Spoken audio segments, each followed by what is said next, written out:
mohon diri. Jika minta tolong nanti ke peserta diaktifkan kameranya, bisa pesertanya semuanya, kita nanti ada sesi foto-fotonya dulu untuk dokumentasi. Untuk sebelum melanjut ke pembukaan, minta tolong ke pesertanya, semua pesertanya dibuka kameranya. Aktifkan. Untuk menonaktifkan mic-nya sebelum acara dimulai. Baik, Assalamualaikum warahmatullahi wabarakatuh. Waalaikumsalam. Waalaikumsalam warahmatullahi wabarakatuh. Alhamdulillahirabbil alamin. Assalatu wassalamu ala asrofil anbiya'i wal mursalin wa ala alihi wa sahbihi ajmain. Allahumma sholli ala sayyidina Muhammad wa ala ali sayyidina Muhammad. Puji syukur kehadirat Allah Subhanahu wa taala karena berkat rahmat serta karunia-Nya juga kita bisa hadir dan mengikuti webinar Zoom meeting ini yang ditaja oleh Fakultas Ilmu Komputer, khususnya Prodi Teknik Informatika. Setelah beriring salam, tidak lupa pula kita hadirkan kepada kenalan kita, yang Muhammad SAW, dengan lafaz bersama Allahumma sholli ala sayyidina Muhammad wa ala ali sayyidina Muhammad. Yang kami hormati Bapak Dekan Fakultas Ilmu Komputer yang mungkin diwakili oleh Pak Kaprodi Sistem Informasi, yang kami hormati Pak Kaprodi Teknik Informatika yaitu Pak Nasarudin, yang kami hormati pengampu mata kuliah yaitu Pak Budianto STMkom, yang kami hormati narasumber yang sudah hadir yaitu Pak Reski Maichandra STMFI, kemudian narasumber yang kedua yaitu Pak Khairul Sabri Mkom, dan yang saya hormati dosen Fakultas Ilmu Komputer beserta seluruh peserta webinar kita pada siang hari ini. Baik, untuk tidak memperpanjang waktu, adapun tertib acara kita pada siang hari ini yang pertama adalah pembukaan yang dianggap sedang berlangsung. Dan yang kedua yaitu kata sambutan yang akan disampaikan oleh Dekan Fakultas Ilmu Komputer yang saat ini diwakili oleh Pak Mirajul. Kepada Pak Mirajul, waktu dan tempat kami persilakan. Oke, terima kasih Bu Dami Roza. Apakah suara saya terdengar dengan jelas? Jelas ya? Bisa. Oke, bismillahirrahmanirrahim. Assalamualaikum warahmatullahi wabarakatuh. Waalaikumsalam. Dan bersyukur kita kepada Allah, kita bisa dipertemukan dalam acara yang sangat luar biasa ini. Kemudian selawat kita kepada Rasulullah SAW. Dan Allahumma sholli ala sayyidina Muhammad wa ala ali sayyidina Muhammad. Assalamualaikum warahmatullahi wabarakatuh. Yang kami hormati materi yang sangat luar biasa pada hari ini ada Bapak Reski Maichandra. Assalamualaikum Pak Reski, apa kabar? Biasa Pak. Ada materi kita juga Pak Khairul Sabri yang sebenarnya hadir di sebelah kita.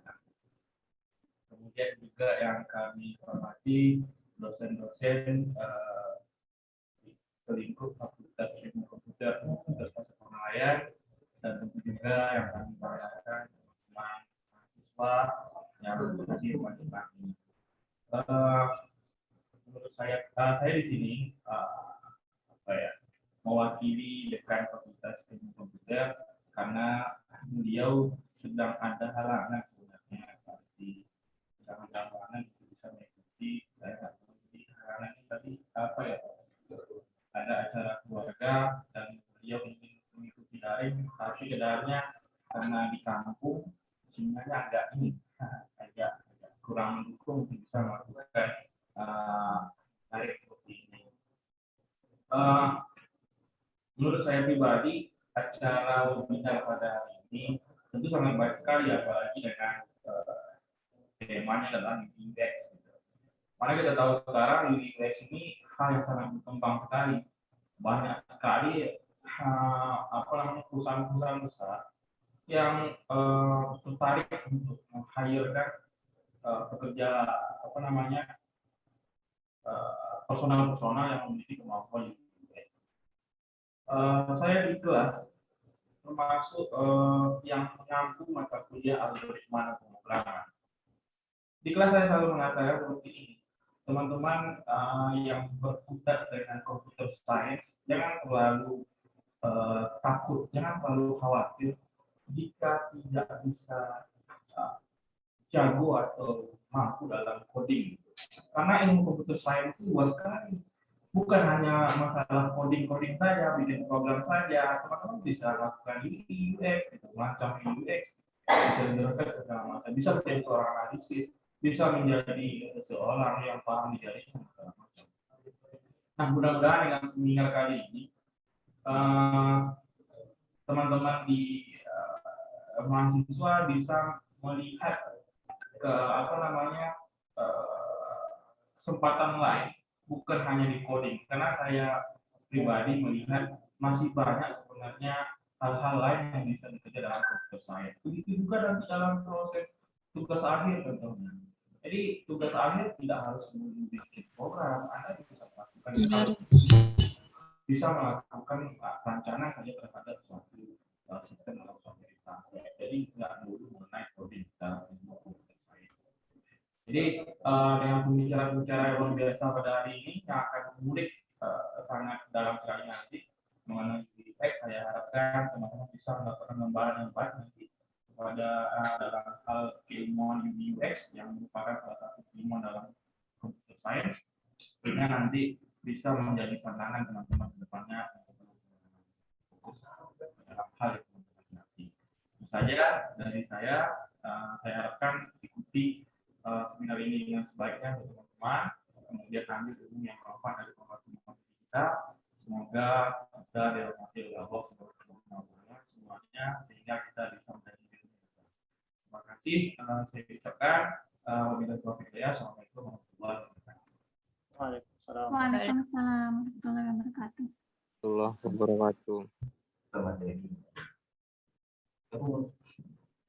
Baik, terima kasih kami ucapkan kepada Pak Mirajo Rifki yang sudah memberikan kata sambutan untuk acara kita pada hari ini.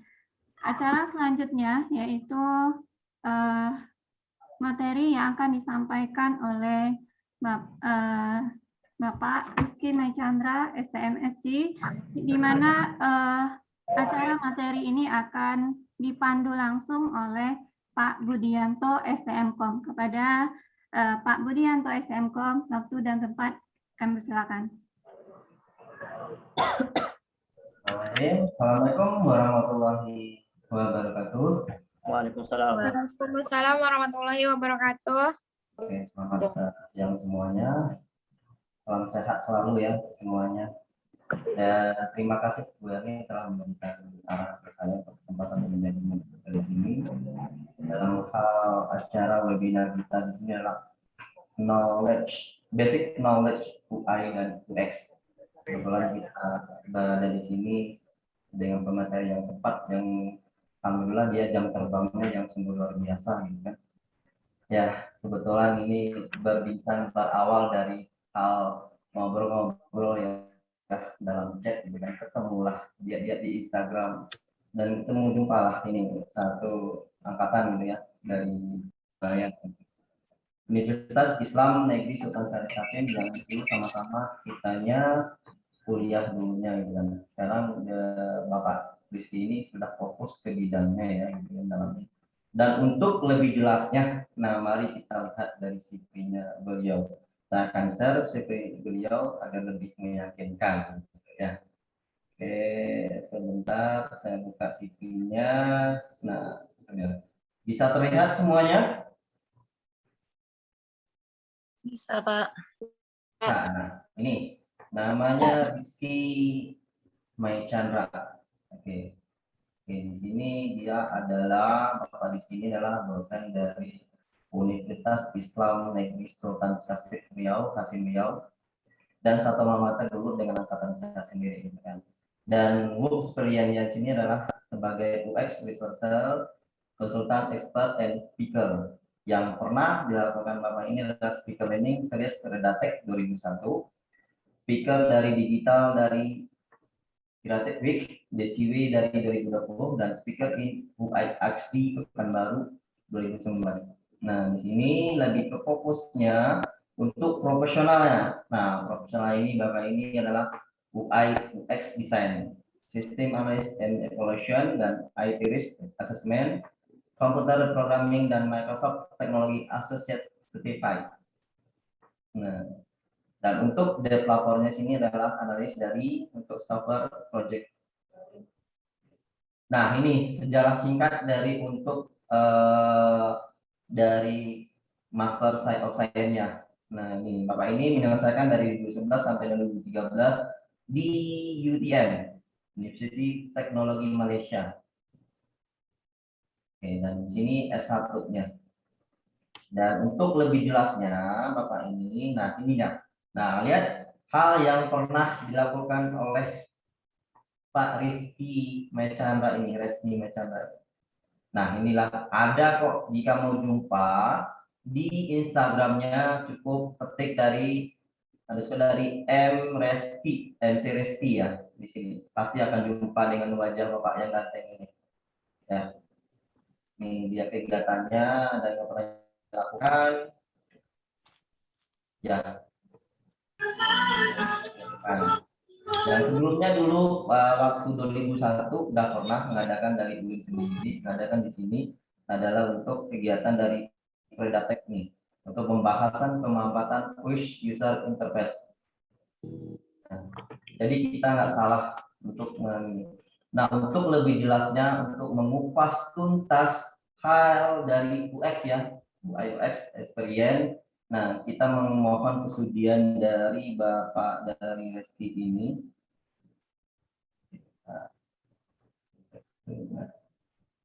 Oke, saya stop sharingnya.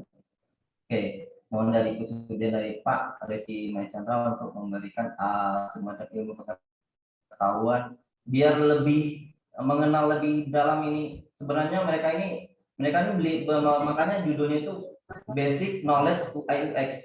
Mereka itu belum kenal sejarah dasarnya apa sebenarnya itu. Ini ngapain coba gitu. Jadi mungkin dengan ada pencerahan nanti dengan Pak Rizky, nanti mereka akan membuka matanya lebih mengeksplor dari UX itu sendiri. Oke, kepada Pak Rizky, mohon kesediaannya, dipersilakan Pak Rizky. Oke, terima kasih Pak Budianto.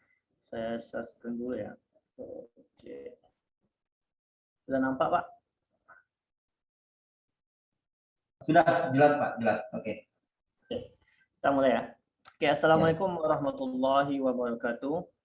Waalaikumsalam Warahmatullahi warahmatullahi wabarakatuh. Amri wal uqdatam min lisani yafqahu qawli.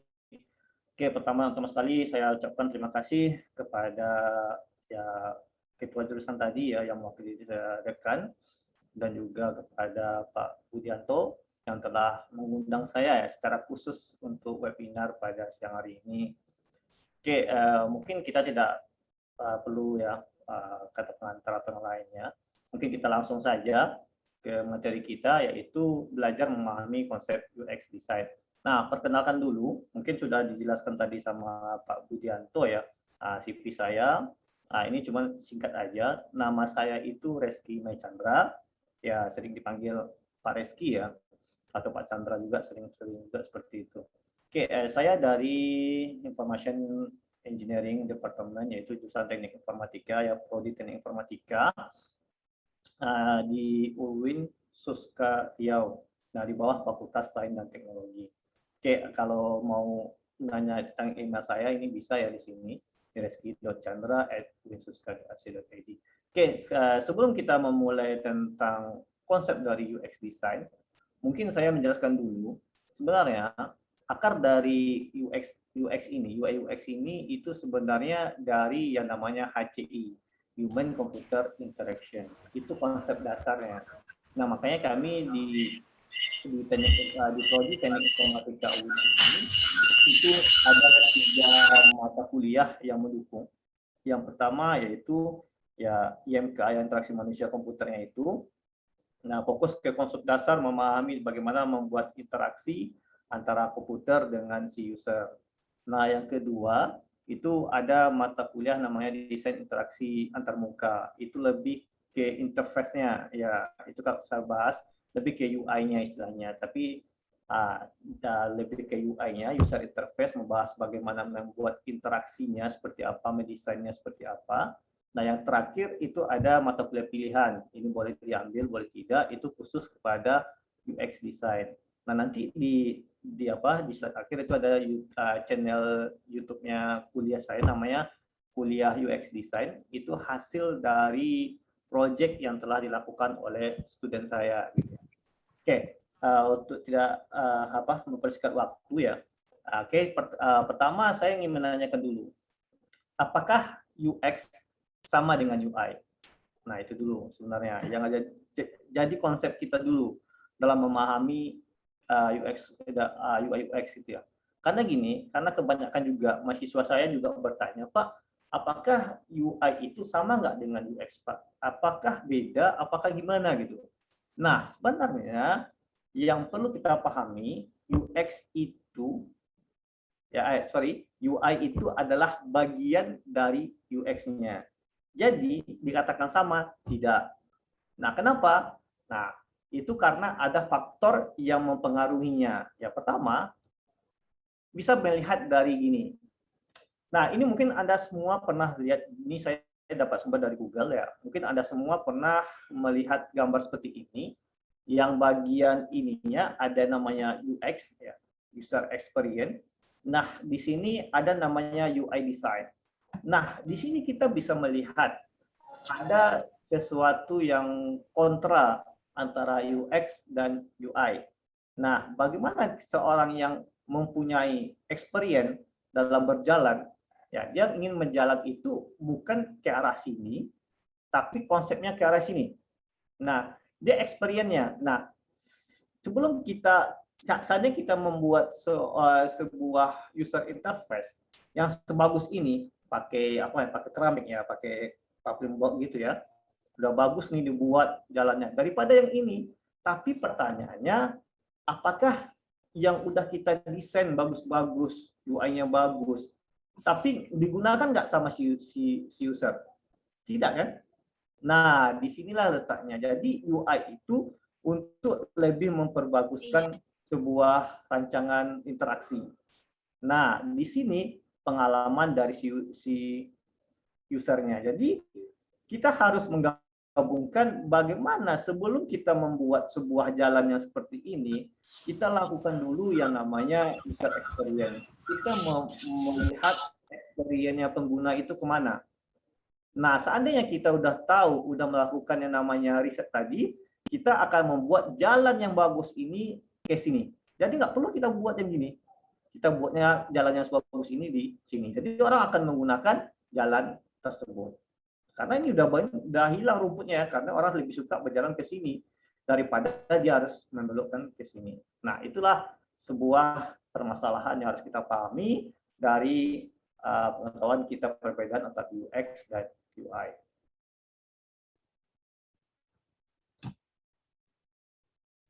Oke, sebenarnya untuk memahaminya, ya, untuk memahami lagi, sebenarnya user experience atau UX ini adalah journey, yaitu perjalanan. Nah, sedangkan UI, user interface ini adalah destination atau tujuan dari perjalanan tersebut. Jadi bagaimana sebuah perjalanan ini bisa tercapai?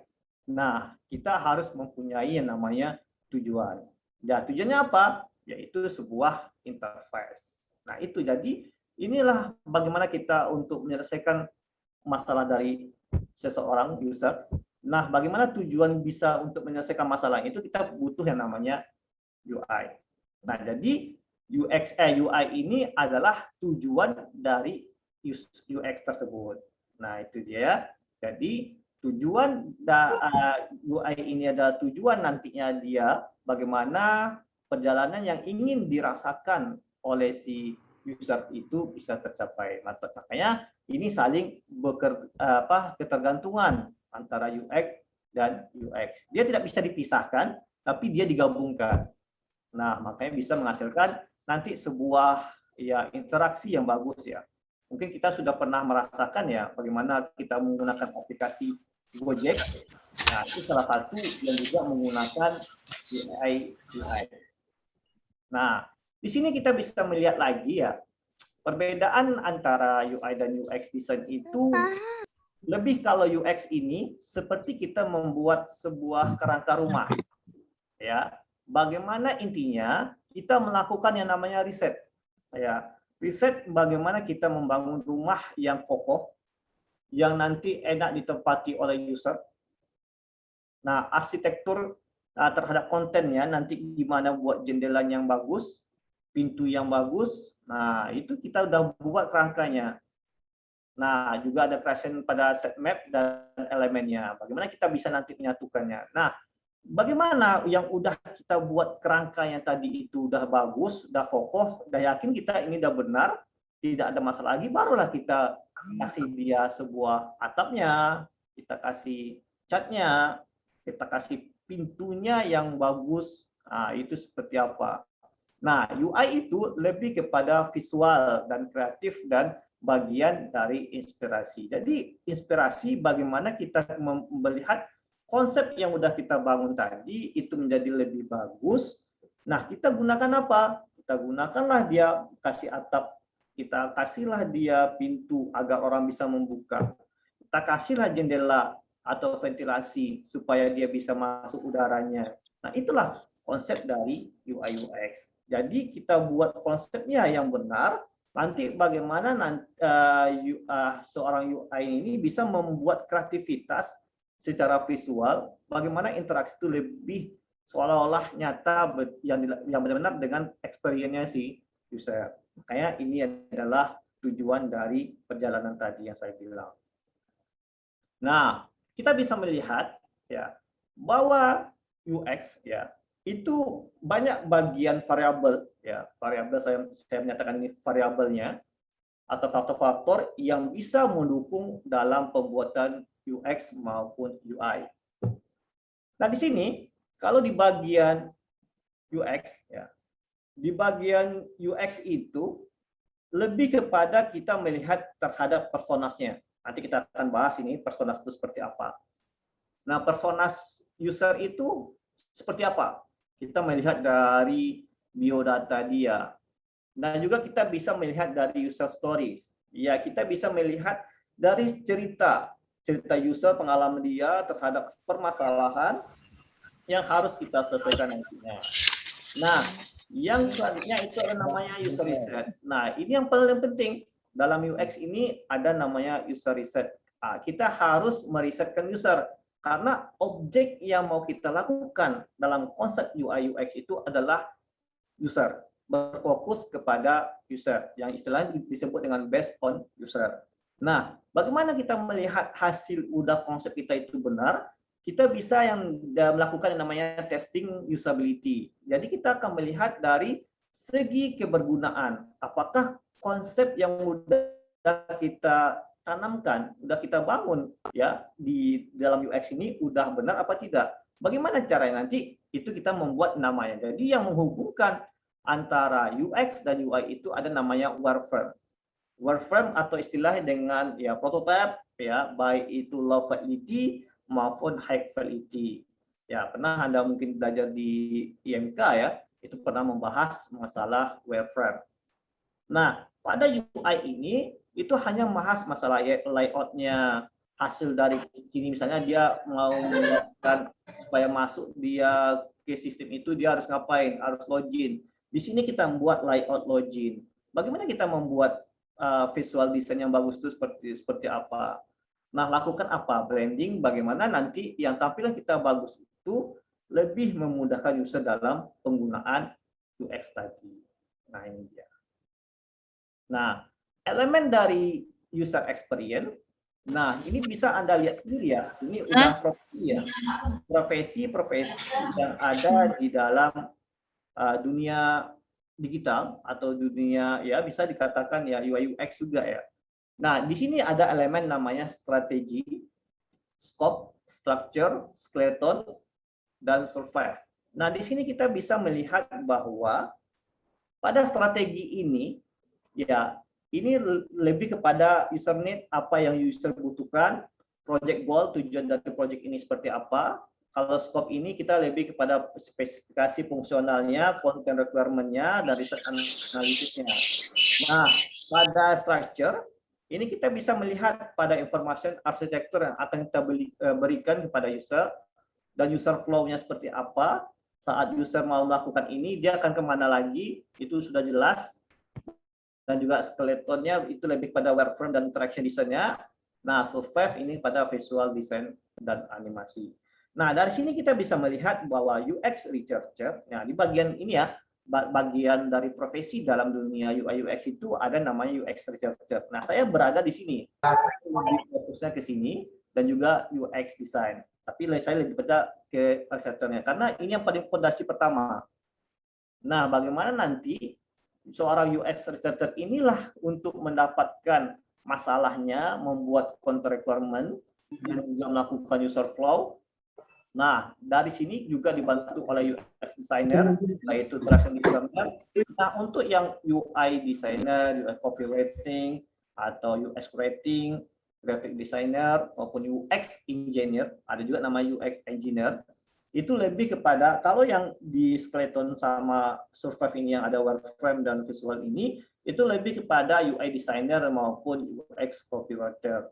Nah, survive untuk pembuatan visual design animasi, itu ada graphic designer, UX engineer. Nah, kalau product designer ini seluruhnya dia akan mendampingi bagaimana sebuah project bisa dilakukan dengan benar. Nah, product designer inilah leadernya dalam membangun sebuah inspirasi dari strategi sampai di survive. Nah, sebenarnya kalau kita membahas tentang UX, user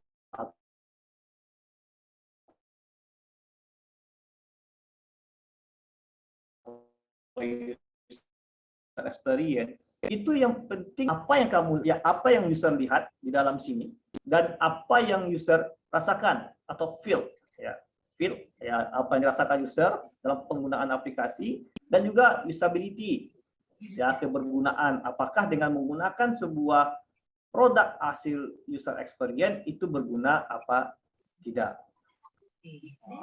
Nah, yang mesti dipahami dari UX ya, yang mesti dipahami dari UX pertama yaitu behavior, yaitu tingkah laku dari siapa? Yaitu dari usernya. Bagaimana kita melihat tingkah laku atau aktivitas yang dilakukan oleh si user. Nah, itu kita perhatikan, kita riset ya, bagaimana tingkah lakunya. Macam kalian suka seseorang, ya, seperti Anda suka seseorang, pasti Anda akan mencari tahu ya tingkah laku yang Anda suka itu gitu.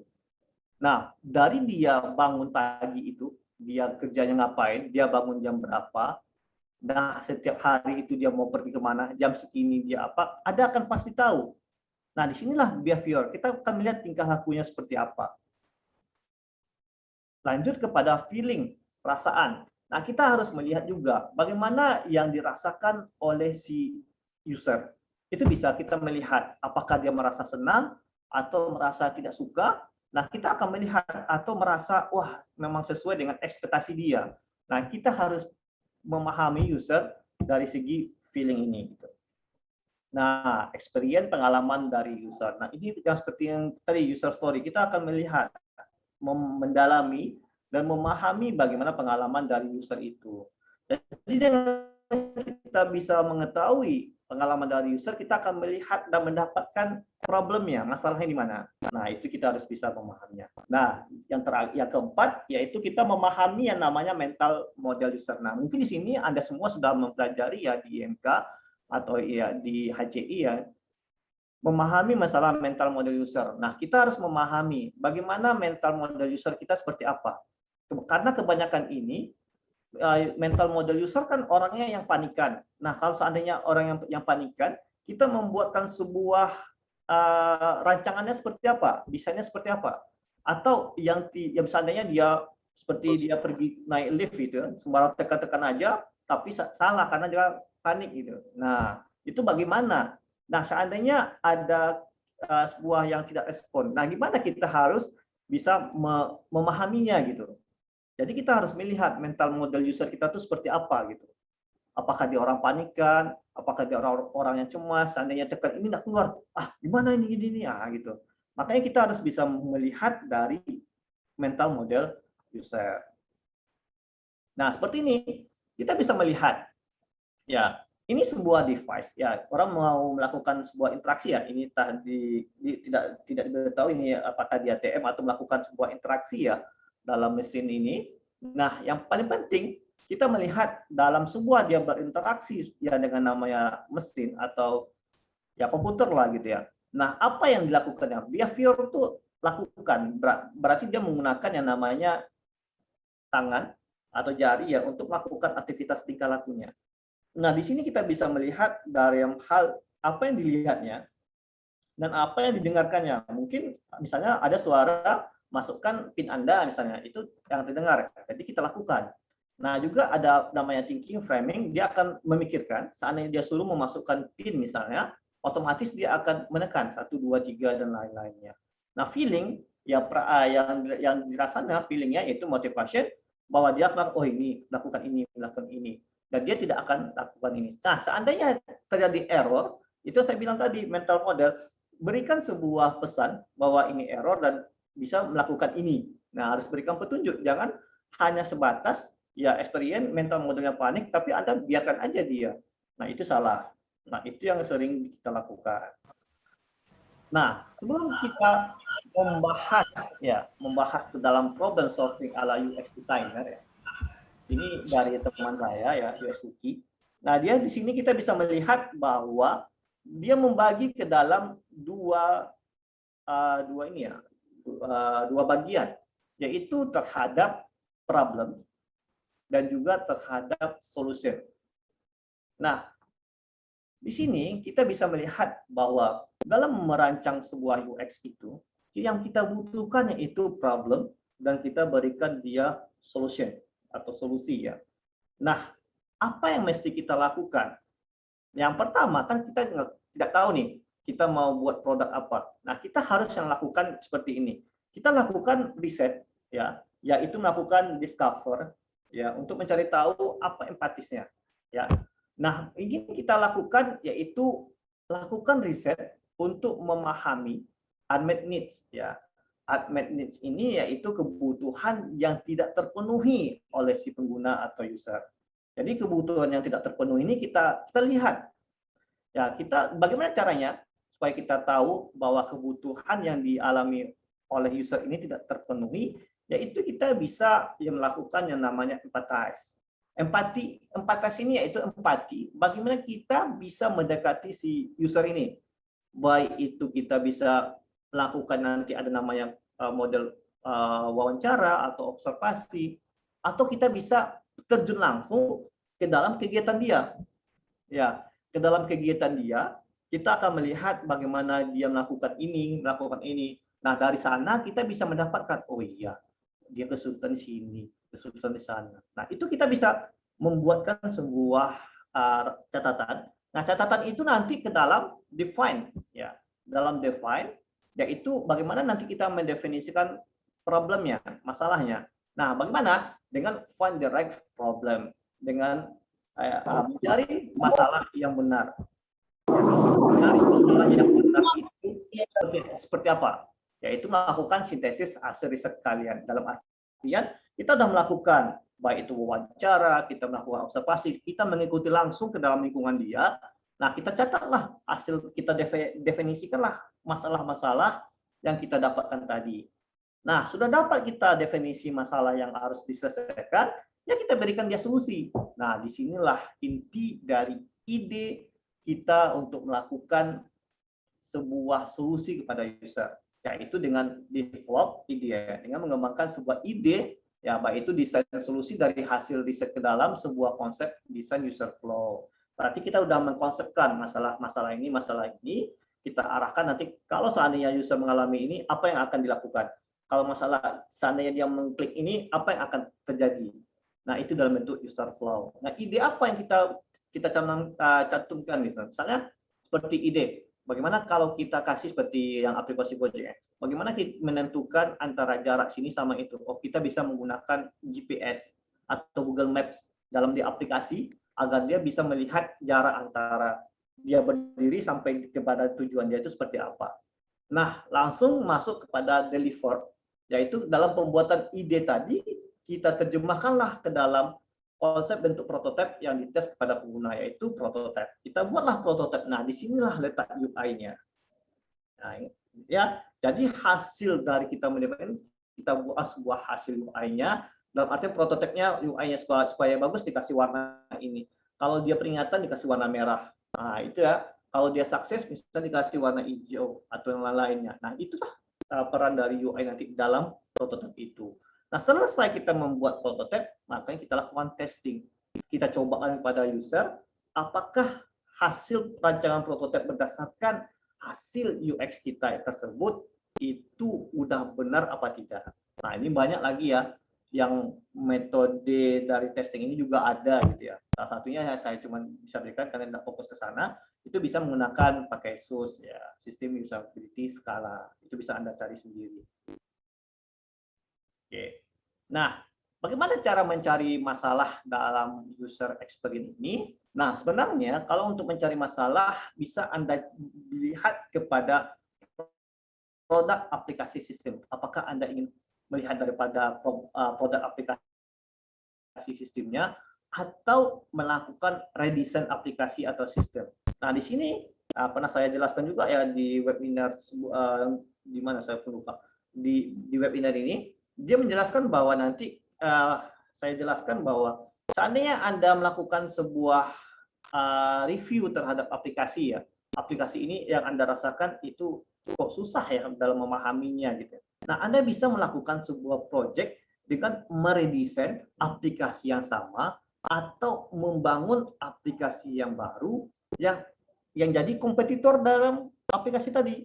Nah, dan dia lebih bagus dari aplikasi sebelumnya. Itu bisa lakukan namanya redesign. Bagaimana caranya? Itu berdasarkan permasalahan yang ada di lingkungan sekitar. Itu Anda bisa melihat lingkungan sekitar Anda seperti apa.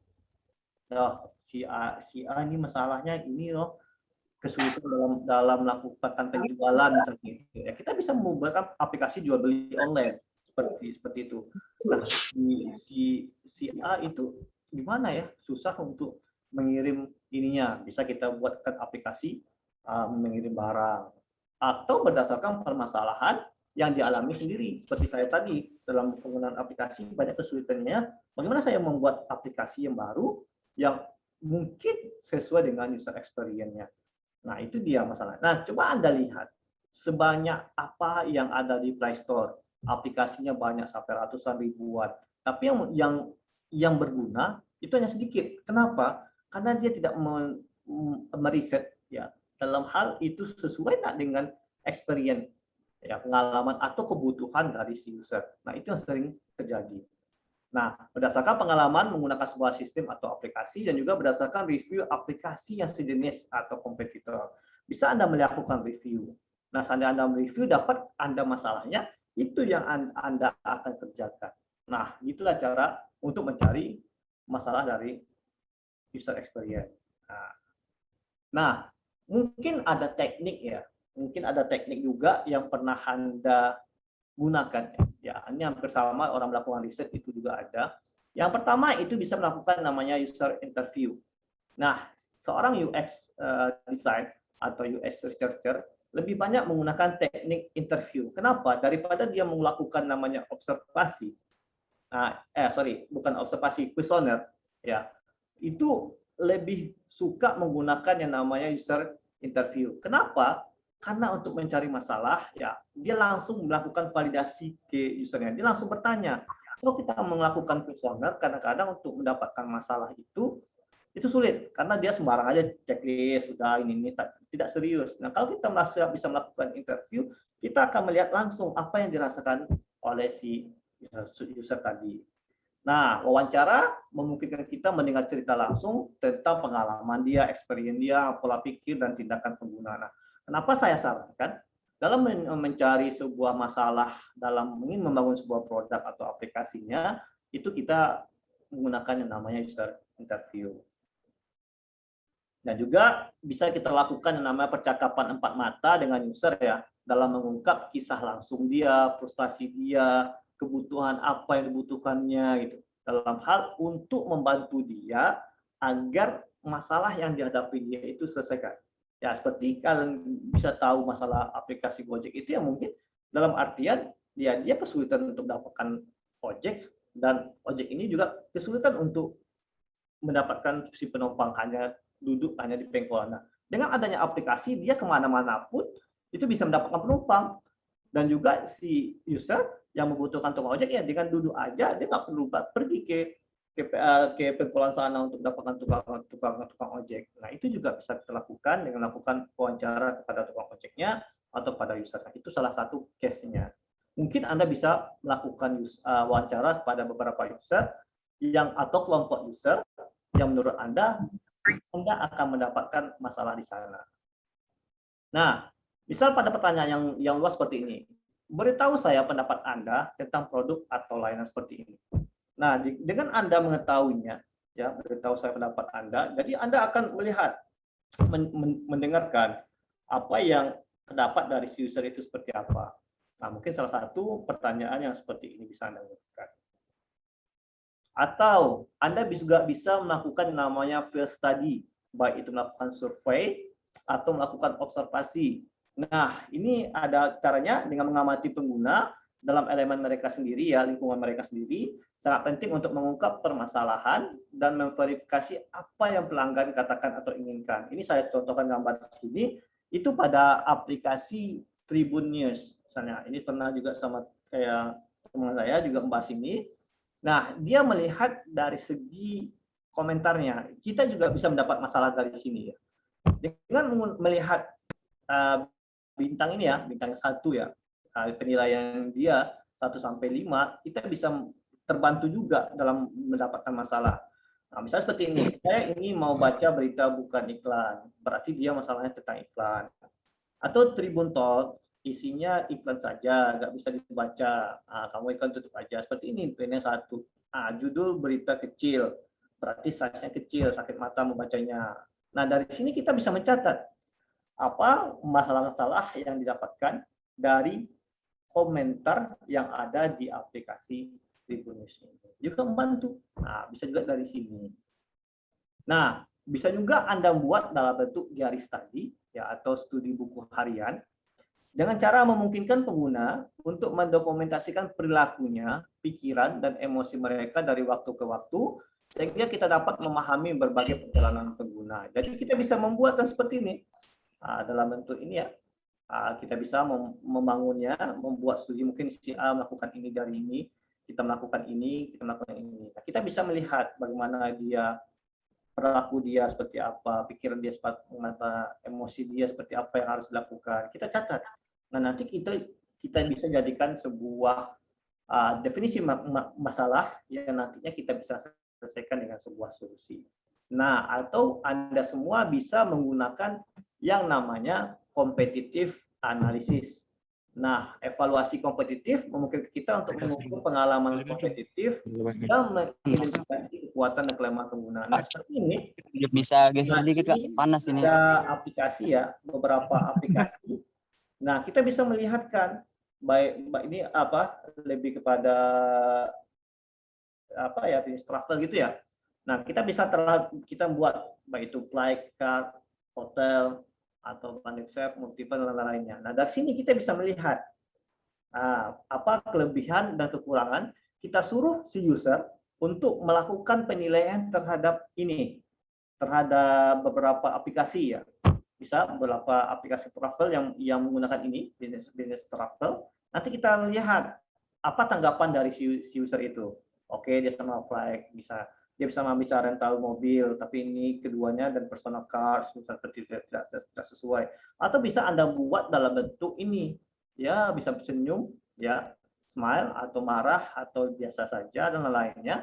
Ini bisa juga Anda buat seperti ini. Ini salah satu contoh dalam melakukan competitive analysis. Nah, saya dalam ingin membuatkan sebuah produk yang sama tapi baru beda proses, saya lebih suka menggunakan competitive analysis. Jadi saya lebih enak melakukan risetnya. Nah, itu dia. Kalau Anda malas jumpain orang dengan interview, bisa Anda melakukan yang namanya competitive analysis ini. Itu sangat jelas. Nah, kalau Anda ingin membuatkan sebuah tugas akhir atau riset, ya, ini bisa jadikan fondasi awal dalam membuatkan landasan pendahuluan atau latar belakang masalahnya. Dengan Anda sudah melakukan riset dulu, Anda akan mendapatkan masalah dan Anda ciptakan. Nah, ini juga bisa. Nah, untuk bisa lebih hasil dari ini dari mendefinisikan masalah, kita bisa lakukan namanya teknik ini ya. Ada namanya affinity mapping. Nah, dalam UX design itu ada namanya affinity mapping. Nah, gimana? Affinity mapping ini itu lebih kepada diskusi ya. Diskusi dalam menentukan masalah. Ya, sebenarnya ini lebih pada tim. Kita ada tim dalam kita membuat sebuah produk dalam sebuah perusahaan itu pasti ada tim. Nah, kita akan melakukan diskusi. Nah, kalau Anda hanya read my usability report, kalau hanya menyuruh dia untuk melihat hasil kerja dia, itu tidak akan didengarkan. Ya, listen to the study. Tapi kalau Anda ikuti mereka ke dalam pengambilan keputusan daripada dia mendengarkan atau membaca, lebih bagus menggunakan affinity mapping. Jadi kita bisa melihat, oh kalau dalam masalah ini harus menggunakan ini. Siapa suka seperti ini, tinggal pilih tahap-tahap. Itu bisa menggunakan aplikasi yang namanya Miro. Nah, di affinity mapping itu ada aplikasi Miro, user flow juga ada di sana, bisa Anda gunakan itu dalam untuk diskusinya gitu secara online. Nah, jadi dari hasil voting di solve problem, kita bisa bikin fix this, menentukan ini. Dari hasil keputusan yang sudah kita buat dalam affinity mapping, itu bisa kita membuatkan sebuah ide nantinya. Nah, juga kita fikirkan masalahnya seperti itu, baru kita bisa mendapatkan sebuah ide. Nah, seperti ini contoh dari affinity mapping. Masalah respon, katanya, communication, problem area, shopping, when, scheduling. Ini contohnya ya. Ini bisa melihat mana seperti ini. Si A membahas tentang ini, sebagai culture, dia pilih juga seperti ini. Shopping juga, activity semacamnya. Nah, itu bisa Anda buatkan seperti itu. Ya. Nah, scheduling, calendar berarti sama-sama untuk melakukan yang namanya calendar. Nah, affinity mapping ini bukan hanya masalah, mungkin bisa memberikan solusi nantinya, idenya. Nah, bisa diletakkan di idea juga dalam memberikan sebuah ide, juga bisa menggunakan nama affinity mapping. Atau bisa teknik yang selanjutnya, Anda semua bisa menggunakan namanya prioritization map. Jadi kita memapping prioritas, kita bisa melihat dalam hal seperti ini, most important to user, ya, apa yang penting untuk user. Nah, apa yang penting untuk list ya, list important to user, maupun ini list yang tidak penting bagi si aplikasi ya. Nah, ini sangat penting sama si aplikasi. Nah, ini bisa melihat, berarti dari segi ini Anda bisa melihat sendiri, berarti yang sangat sama-sama penting bagi aplikasi tadi itu bisa menggunakan ini. Nah, hasil yang tadi ya udah kita buatkan ke dalam ini. Nah, ini hanya sebatas pertimbangan saja. Nah, kalau ini sama-sama list important, berarti dia tidak sama-sama penting. Jadi ya udah tidak digunakan, hanya fokus ke dalam ini saja. Nah, ini lebih pada ke user, bisa juga nanti kalau memang diperlukan kali, memang kalau seandainya ini kurang, ini bisa digunakan juga. Nah, itu juga bisa menggunakan ini. Nah, ini selanjutnya setelah kita melakukan affinity mapping, map, dan juga ada namanya user personas yang saya bilang tadi. Nah, user personas tadi dalam bentuk biografi ya. User personas ini hanya sebuah ya pembuatan user yang khayalan saja, tapi ada juga dapat dari yang betul-betul nyata, dan juga ada sebagian yang menyatakan bahwa ini hanya sebatas ya hanya gambaran saja tentang aktivitasnya. Nah, seperti itu banyak dia melakukan demografi ya, misalnya simak kemudian 22, demokrasinya apa? Nah, ini bisa kalian buat seperti ini. Jadi menceritakan tentang user itu, keluh kesahnya seperti apa, tingkah lakunya seperti apa, masalahnya, kebutuhannya apa, kalian tuangkan ke dalam bentuk user personas. Nah, dengan adanya user personas ini, itu membantu Anda untuk untuk mendefinisikan masalahnya dan membuatkan ide nantinya juga seperti itu. Bisa lakukan yang namanya user personas. Nah, ini user flow yang saya bilang tadi. Ya, user flow ini lebih kepada gambaran bagaimana nanti itu alur dari si user itu seperti apa. Nah, seperti ini dia meng-create, mereview, nanti kemana? Nah, berarti kalau dia create nanti lebih ke sini, listnya seperti ini, filenya seperti ini. Nah, bisa Anda membuat dalam bentuk flowchart juga ya, seperti ini. Bersama model-model flowchart, tapi lebih kepada usernya. Nah, dari hasil user flow tadi bisa Anda buat dalam bentuk structure of design-nya. Berarti yang tadi sini dashboard-nya misalnya seperti itu. Nah, nanti ke sini, nanti kemana lagi. Nah, seandainya usernya mengeklik ini, nanti apa yang akan ditampilkan pada sini. Nah, seandainya dia tekan ini tadi, submit ini, keluar apa seperti ini. Nah, tekan klik ini, dia akan kembali seperti apa. Nah, itulah cara memahami user itu akan melakukan ininya. Sama contoh saya contohkan pada aplikasi Gojek yang penting Anda mudah untuk memahaminya. Pertama, Anda akan dimasukkan ke dalam sebuah form yang mencari tujuan destination Anda kemana. Destination dari sini, dari rumah mau kemana? Mau ke mall misalnya. Nah, dalam artian Anda sudah tahu destination-nya, nanti keluar harganya. Nah, Anda dapatkan harganya, nanti akan mengeluarkan hasil berupa harga dan juga nanti akan ditampilkan siapa driver Gojeknya. Nah, dari sanalah ada destination dari user flow tadi. Seandainya Anda diarahkan pada belum apa-apa, Anda tidak ditanya tujuannya kemana, harganya berapa, langsung tiba-tiba datang driver. Udah, itu saja. Itu salah. Orang tidak akan senang menggunakan aplikasi itu. Karena dia ingin tahu dulu harganya dan tujuannya kemana dulu. Nah, kalau dia udah tahu, otomatis dia akan mudah. Nah, itulah pentingnya kita dalam menggambarkan user flow. Jadi, user itu akan tahu kemana-mana saja dia, apa yang sesuai dengan experience dia. Nah, itulah kita membuat user flow itu nanti bagian dari experience si user tadi dalam menjalankan atau mengimplementasikan aplikasi atau produk yang kita buat. Nah, di sini kita akan melihat metodologi atau tahapan proses pengembangan dari UI UX. Ini saya tidak menjelaskan lebih detail ya. Saya cuma menyebutkan saja karena waktu yang terbatas. Yang pertama itu ada yang namanya metodologi perancangan, yaitu di academics ya, itu lebih kepada metodologi. Kalau diimplementasi ke perusahaan itu lebih kepada metodenya. Nah, itu nanti jangan salahkan ini ya, perdebatan ininya ya. Jadi UCD itu user centered design. Nah, ini ada beberapa tahapan yang mesti dilewati dalam merancang sebuah UI UX. Itu bisa menggunakan namanya user centered design. Bisa menggunakan yang namanya design thinking. Nah, saya lebih suka dalam pembuatan sebuah produk menggunakan design thinking dan juga design sprint dari Google. Ini sama-sama sebenarnya. Prosesnya ada 5 tahapan yang mesti kita jalani. Nah, itu lebih hampir sama ya. Tapi ini design sprint agak lebih cepat dalam melakukan sebuah proses dibanding design thinking. Atau menggunakan Lean UX. Nah, Lean UX ini hanya sebatas 3 proses ya. Dalam mencari masalahnya, kita membuatkan lebih prototyping dan feedback-nya. Nah, lebih ke sana. Nah, di sini ada sampel menu pada aplikasi Zoom. Nah, ini mungkin Anda sudah tahu ya. Nah, saya ingin menanyakan pada Anda semua, mana yang UI-nya, mana yang UX-nya. Nah, sering terjadi kontradiksi atau permasalahan ya, yang dalam mendapatkan mana yang UI dan mana yang UX. Nah, sebenarnya kalau kita memahami mana yang UI, mana yang UX gitu ya.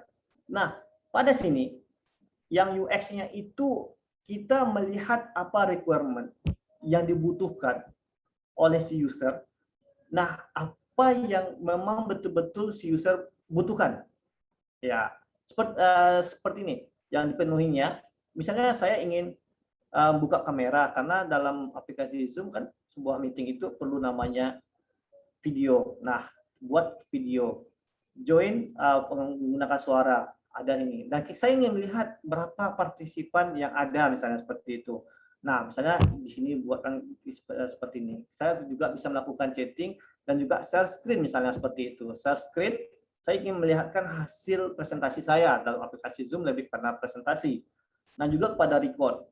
Nah, kita bisa melihat dulu, berarti yang betul-betul dibutuhkan dari user itu seperti apa. Nah, seandainya saya sudah selesai, saya keluar, ada yang tombol leave. Nah, UI-nya mana? UI-nya yang ini. Dalam pembuatan icon dan juga menu-menu yang ada di sini. Nah, di sinilah UI-nya. Jadi, bagaimana yang sesuai saya sebagai user, ingin master sih. Rupanya di sini ada menu share screen.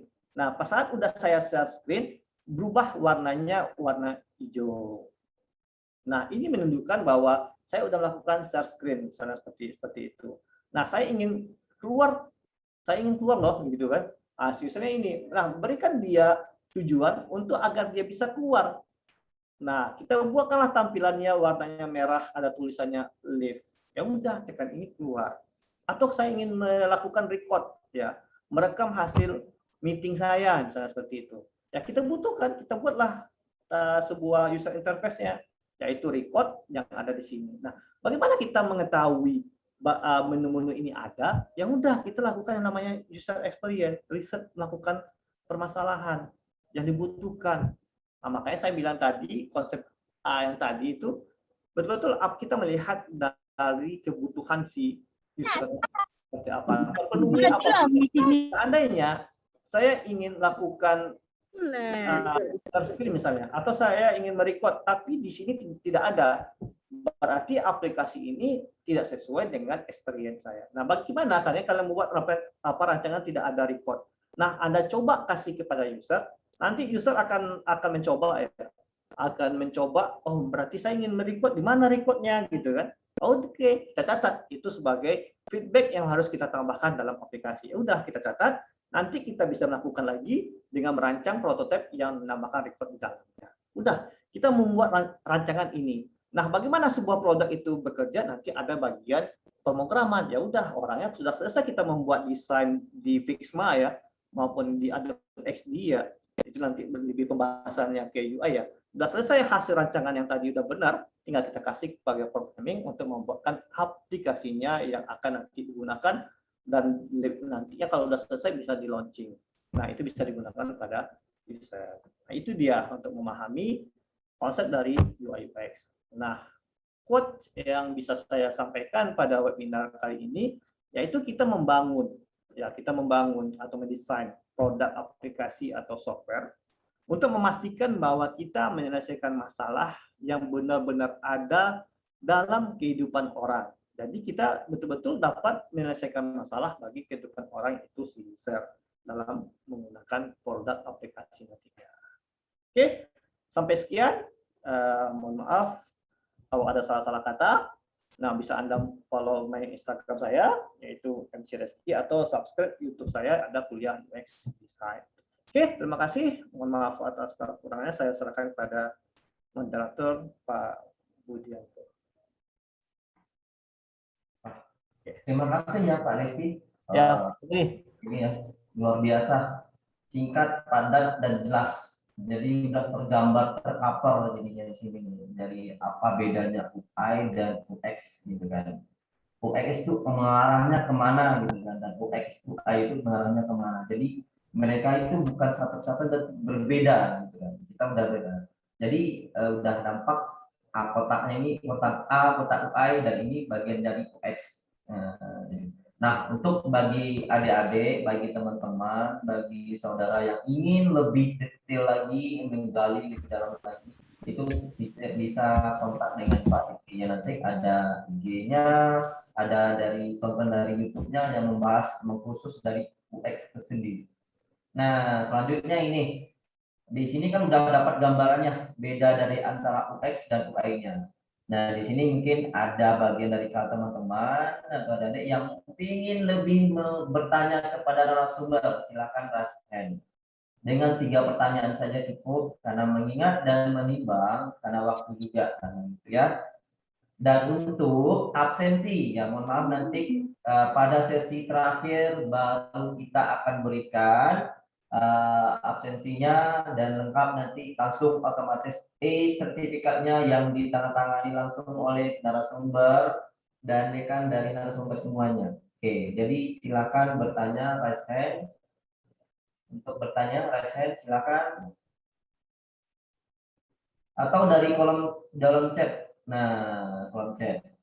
Di sini ada satu kolom chat yang bertanya, ini namanya Assalamualaikum warahmatullahi wabarakatuh Pak. Saya ingin bertanya, nama saya Tiwi Indah Vidya, Prodi TI.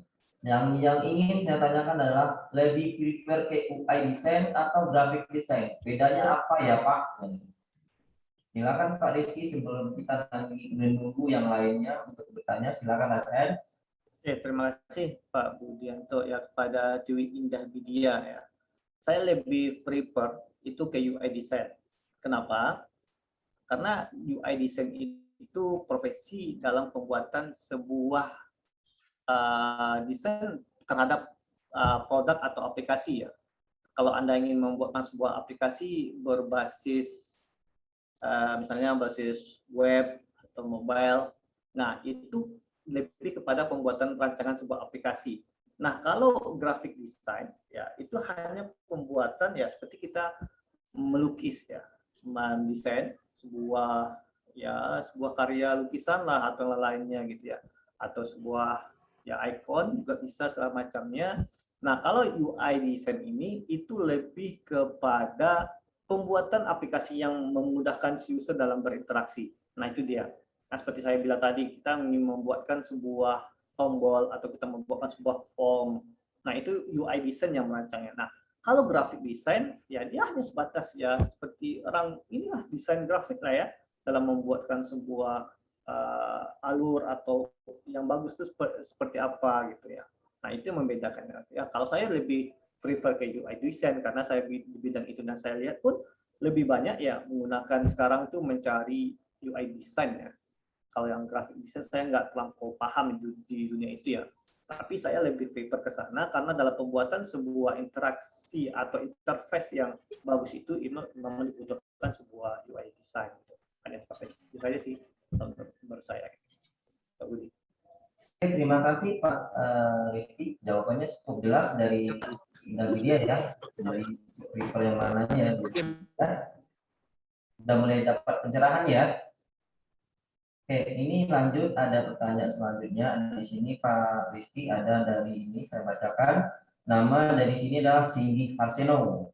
Nah, di sini mau bertanya untuk cache aplikasi cross platform, misal menggunakan Flutter, React Native. Nah, itu bagaimana trik kita untuk mengakomodir UX untuk pengguna iOS dan Android? Soalnya masing-masing aplikasi kan punya view yang berbeda. Ya, ini kayaknya saya kenal nih. Ini kayaknya mantan siswa saya di SMA 1 dulu nih. Udah lama nggak jumpa lagi.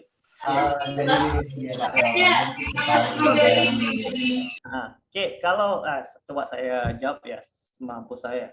Ini sebenarnya gini, kalau kita melihat dalam hal ya untuk mengakomodisir ya masalah kita buatkan berbeda ya antara iOS ya, itu bisa menggunakan Flutter misalnya ya. Kalau Android itu bisa Kotlin ya.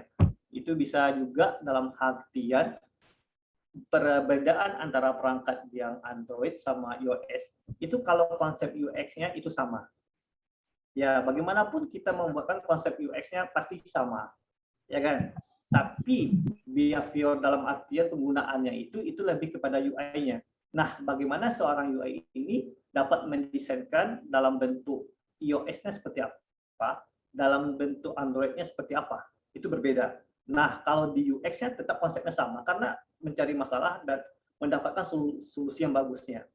Nah, tapi dari segi UI-nya bagaimana dia bisa melakukan perbedaan antara perangkat iOS dengan Android itu tinggal terhadap UI-nya. Bagaimana UI nanti bisa mengakomodasi pengalaman si penggunaan iOS maupun penggunaan Android. Misalnya kita menggunakan aplikasi A ya misalnya kita menggunakan di perangkat iPhone ya iOS dan juga perangkat sistem operasinya Android. Nah itu sama prosesnya, tapi kadang-kadang dalam hal penggunaan kadang-kadang beda. Nah itu tergantung UI-nya lagi. Nah itu ya lebih kepada UI-nya bagaimana dia bisa melihat fungsi dari misalnya udah kita buat rancang dulu konsep di Android-nya, misalnya gitu, nanti kita alihkan dia kepada di iOS-nya. Itu sama sebenarnya, prosesnya juga sama, tapi hanya interaktif dalam hal penggunaan aplikasinya saja. Nah itu tergantung ya lagi kepada UI-nya dalam membuatkan sebuah ide agar itu tetap bisa digunakan. Ya kalau menurut saya ya lebih ke UI-nya gitu. Kalau dari konsep UX-nya itu tetap sama, tidak ada perbedaan. Oke, saja Bobby. Oke, bagaimana ini sudah cukup jelas ya untuk Singgi Harseno ya. Ya untuk lebih ngulik lebih dalamnya lagi bisa kontak Pak Rizky-nya lagi dengan idenya atau mungkin melihat dari YouTube-nya dia tersedia di sana lebih jelas untuk mengkaji lebih dalam UX. Ya, alumni UGM tuh. Oh, ini. Ilkom UGM gitu. Oh iya, terima kasih nih. Begini, dengan pertanyaan mungkin lebih dapat gambaran tentang adik-adik kita semuanya di sini. Ini yang terakhir Pak Rizky mungkin ya, karena mengingat waktu dan juga saya gabung jadi satu aja nggak apa-apa ya Pak Rizky ya. Oke Pak Rizky, di sini yang satu ada pertanyaan. Assalamualaikum warahmatullahi wabarakatuh. Nama saya Hari Devi Nurmawan, Sistem Informasi UPP. Izin bertanya Pak, bagaimana membuat portofolio UI dan UX pertama bagi pemula? Dan apakah portofolio UX-nya ada user testing? Oke. Dan terakhir ini Assalamualaikum Pak, izin bertanya, saya Andi Angelina dari Teknik Informatika UIN. Nah ini bertanya, bagaimana cara belajar atau mengasah skill bagi kami yang pemula atau orang non-desain? Lalu apa perbedaan antara UX research dan UX design? Itu saja Pak, silakan mohon monggo. Oke, terima kasih Pak Budianto.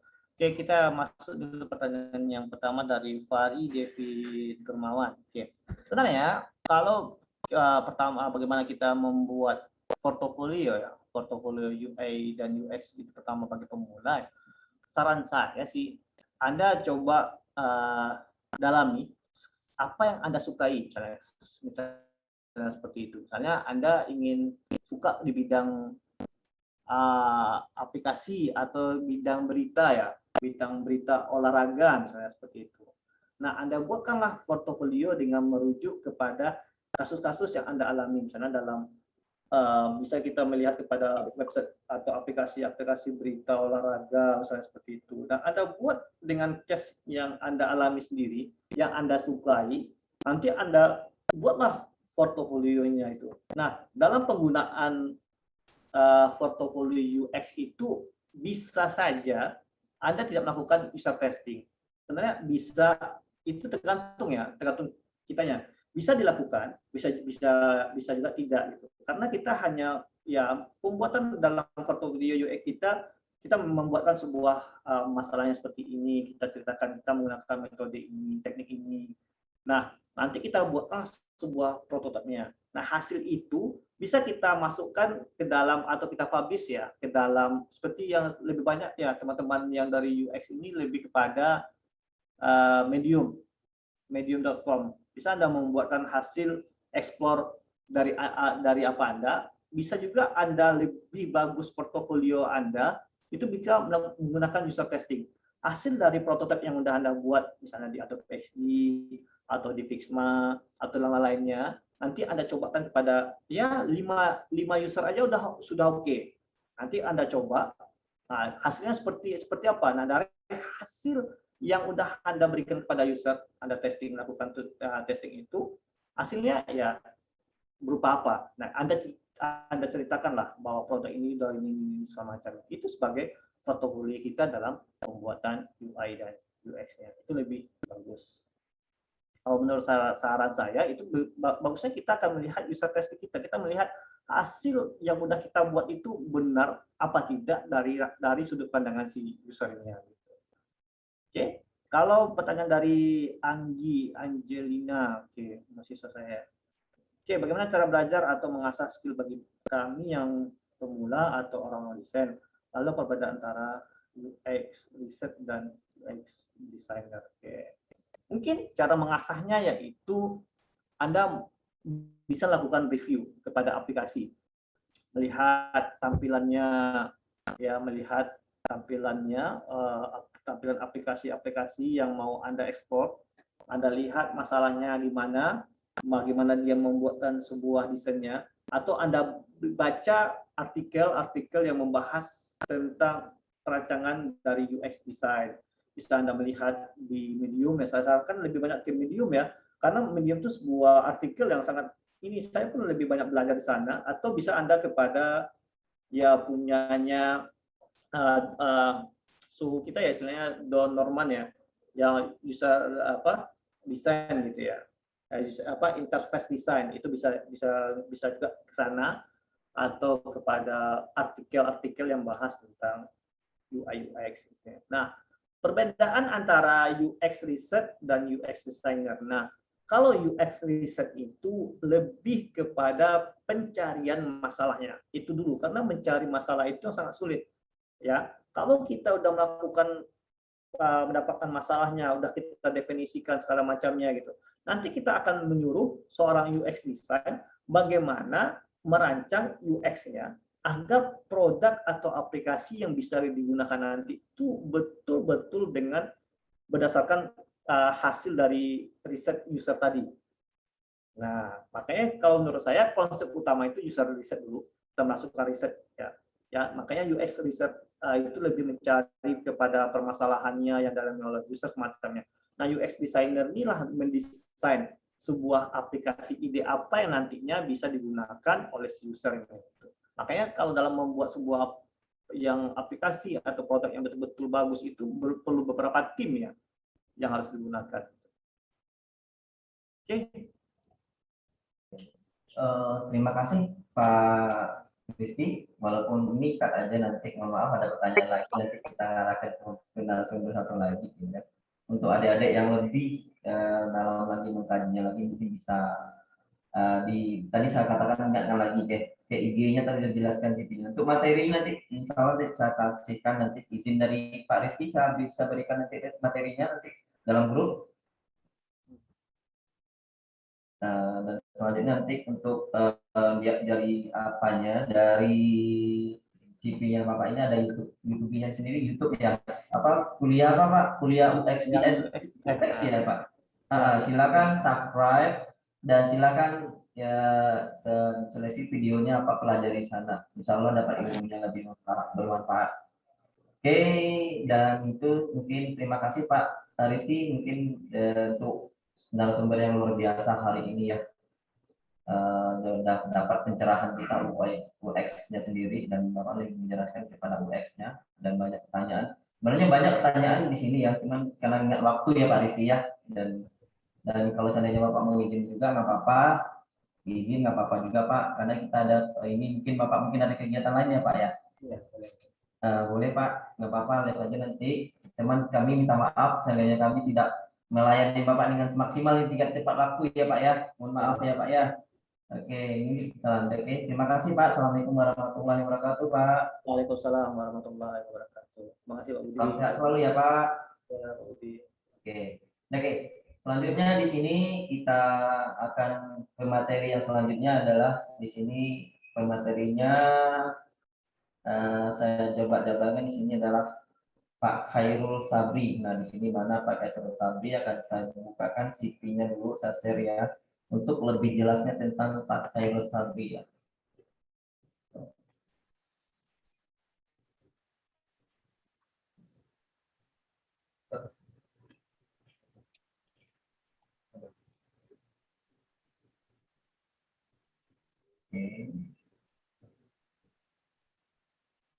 Oke, saya share ya biar lebih kulitnya mengenal lebih dekat Pak Khairul Sabrinya di sini. Oke, ini dah. Udah nama ya.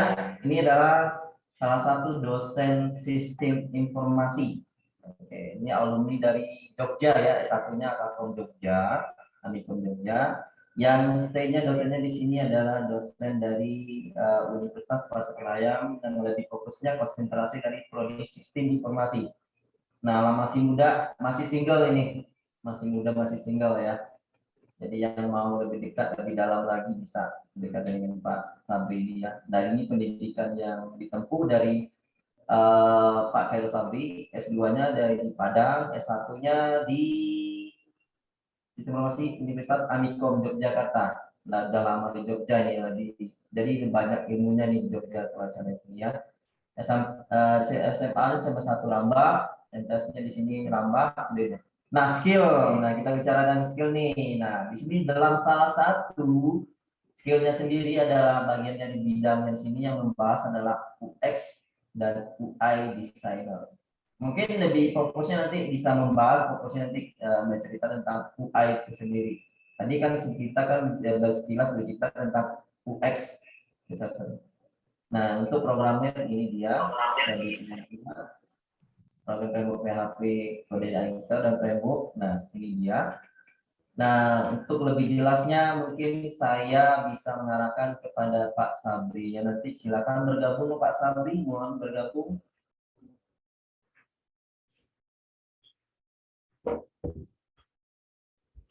Terima kasih Pak Budi atas waktu yang diberikan.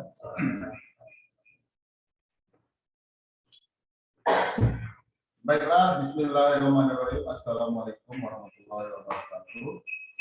Waalaikumsalam warahmatullahi wabarakatuh.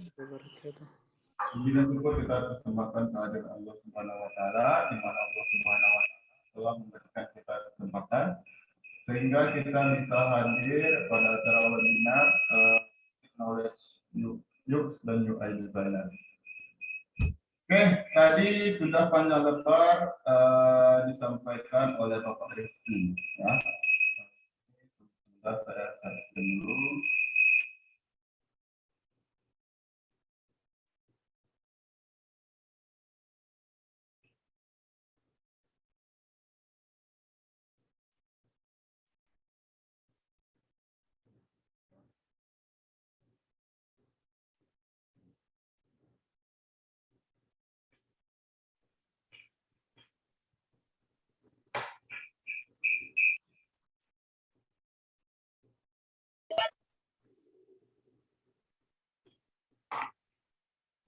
Nampak Pak Bud?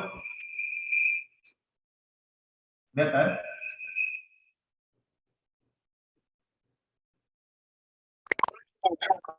Apa? Masuk? Enggak, sudah masuk? Belum?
Baiklah, tadi sudah panjang lebar dibahas mengenai UX designer ini ya.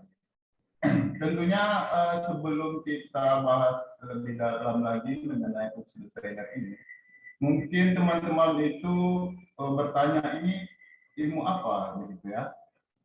Jadi saya melakukan riset kecil-kecilan mengenai hal ini, di mana begini, dulu seorang klien, ya dulu sebelum ada OPS ini, untuk membuat aplikasi, dia itu melakukan konsultasi dulu ke seorang analis sistem gitu.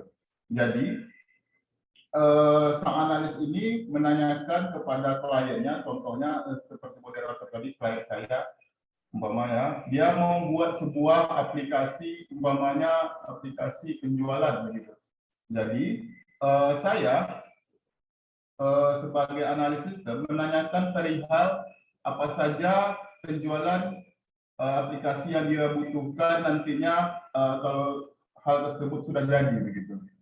Nah, jadi setelah saya diskus dengan klien saya, kemudian saya sebagai analis membuat sebuah perancangan atau pemodelan aplikasi. Nah, kalau kita mahasiswa, ya, mahasiswa itu mungkin belajar yang namanya teknik pemodelan seperti DFD, konteks diagram, ya, DFD ataupun flowchart. Kemudian ada yang belajar mengenai seperti UML, ya, Unified Modeling Language, seperti use case, class diagram, PPT diagram, dan sequence diagram. Nah, jadi sebelum saya membuat aplikasi itu, saya rancang terlebih dahulu kebutuhan aplikasi yang dibutuhkan oleh klien saya, gitu. Nah, setelah aplikasi itu sudah jadi, perancangan itu sudah diselesaikan, maka saya akan mengajukan kepada klien saya yang mau membuat sebuah produk digital tadi. Nah, setelah sang klien tadi, maka selanjutnya diberikan kepada development aplikasi, gitu. Nah, kendalanya di zaman dulu itu, ya, setelah development aplikasi dijalankan, ya, biasanya aplikasi yang sudah dibuat itu diberikan kepada sang klien. Klien biasanya minta revisian.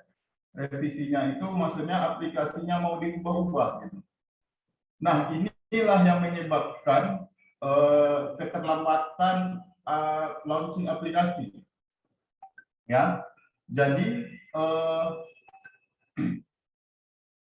development atau developer atau sang pembuat aplikasi itu dia mengisi atau membuat kembali sesuai dengan kebutuhan klien tadi, dan klien pun dia harus membayar kembali biaya-biaya terhadap pembuatan aplikasi. Nah, itulah yang terjadi dulu dalam pembuatan proyek aplikasi. Ya, jadi zaman sekarang muncullah sebuah ilmu pengetahuan atau sebuah cara lainnya. Sebelum dibuat sebuah proyek aplikasi, ada yang namanya UX dan UI designer, gitu. Nah, UX dan UI designer ini dia membuat sebuah aplikasi sebelum aplikasi itu dijadikan betul-betul sebuah aplikasi yang mutlak, begitu. Ya, jadi gambaran perancangannya sebelum aplikasi itu jadi, begitu. Nah, hoax ini, ya, next. Oke. Hoax ini, ya, dia adalah tugasnya melakukan pencarian pengalaman terhadap user. Nah, jadi fokus hoax ini dia di tata letak, layout, dan bagaimana aplikasi itu bekerja. Mungkin tadi sudah banyak dibahas, ya, mengenai hoax ini oleh Bapak Rizky, ya. Tapi layout di sini seorang hoax itu harus paham mengenai layout, gitu. Nah, dalam layout itu dia ada seperti header, content, sidebar, dan footer, begitu, ya. Kemudian tujuan seorang UX designer itu ialah untuk meningkatkan kualitas produk digital, ya, seperti website dan mobile apps. atau aplikasi mobile ya, dan menyampaikan ide aplikasi tersebut kepada klien maupun developer. Ya, itu perihal UX designer. Dan desain UX ini dia berdasarkan data research. Ya. Selanjutnya, apa sih perbedaan UX dan UI designer? Ya, di sini kalian bisa melihat layout dan desain. Jadi, sang UX ini dia membuat layout terlebih dahulu. Apa saja isi dari layout ini, begitu. Jadi yang paling di layout ini ada header, konten, dan footer, begitu. Nah, setelah layout jadi, barulah masuk ke desain. Desain ini seperti pewarnaannya. Makanya UI, User Interactive Designer, artinya aplikasi yang sudah jadi warnanya, bentuknya, begitu. Sehingga aplikasi yang sudah jadi dalam bentuk desain ini nanti akan diserahkan kepada klien tadi, begitu ya. Kemudian kewajiban seorang UX designer itu ada beberapa. Pertama ada research, ya, melakukan research atau penelitian kecil-kecilan mengenai project yang mau dibuat. Kemudian melakukan user journey, ya. User journey itu kelanjutan dari user research. Kemudian ada wireframe, prototype, dan user testingnya. Kemudian tools apa saja sih yang digunakan oleh sang UX designer? Ya, dalam pembuatan wireframe dan prototype, ya, seorang UX designer itu menggunakan software seperti Adobe XD, Figma maupun InVision. Mungkin teman-teman semuanya bisa nanti cari di internet ya, aplikasi yang saya lihat ini. Kemudian untuk melakukan research itu sang UX itu menggunakan survei itu bisa digunakan menggunakan Google Form.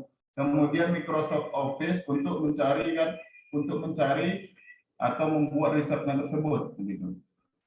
Kemudian user journey ini sang UX itu menggunakan software seperti ya maintenancestar.com, bisa diakses nantinya di tempat masing-masing, atau menggunakan Adromind Master Apps, ya, aplikasi ya, atau menggunakan situs wismical.com, gitu. Oke, terkait UX research, ya, dia melakukan survei terkait produk digital yang dihasilkan. Contoh, seandainya ada seorang klien tadi mau membuat sebuah aplikasi, ya, sang UX ini melakukan survei terlebih dahulu terhadap produk digital yang mau dibuat, gitu. Contohnya utamanya umpamanya kliennya mau buat aplikasi kampus, gitu. Jadi disurveikanlah kepada orang banyak, baik itu mahasiswa ataupun dosen, aplikasi yang dibutuhkan itu seperti apa. Jadi terkait pertanyaan mengenai aplikasi yang akan dibuat, gitu. Kemudian melakukan pencarian data dengan melakukan perbandingan antar kompetitor aplikasi. Jadi begini, riset ini, mereka ini cara ini melakukan perbandingan antar kompetitor aplikasi. Contohnya ya, kita mau buat aplikasi akademik ya. Jadi dalam pembuatan suatu aplikasi akademik, sang UX ini dia mencari kompetitornya. Jadi contohnya saya mau buat aplikasi UPP bahwa ini gitu. Jadi dasar saya apa? Contohnya saya mau tengok situs seperti UGR, begitu. Nah, UGR itu apa saja yang ada di fitur-fiturnya. Kemudian saya mau lihat nanti aplikasi seperti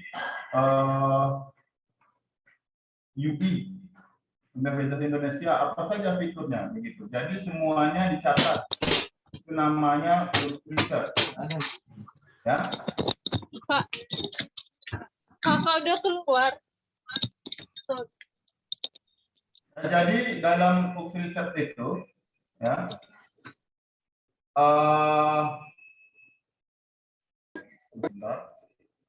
Baru keluar dulu. Mana isinya?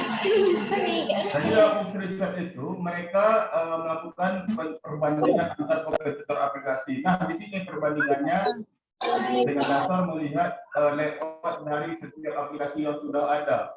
Jadi seperti header-nya di aplikasi kampus yang dikirim seperti apa, header yang ada di kampus UI seperti apa begitu. Jadi dilihat antar kompetitor. Kompetitor itu seperti perbandingan antara setiap produk tadi. Gitu. Nah, setelah adanya UX mendapatkan apa namanya user research-nya, selanjutnya melakukan user journey. Nah, user journey ini merupakan rangkaian peristiwa atau skenario ya yang mungkin dialami atau akan ditemui oleh user saat menggunakan suatu produk. Jadi software yang digunakan dalam pembuatan user journey ini yang seperti MindMeister ini ya. Jadi contohnya seperti ini. Saya tampilkan. Ya. Nah ini.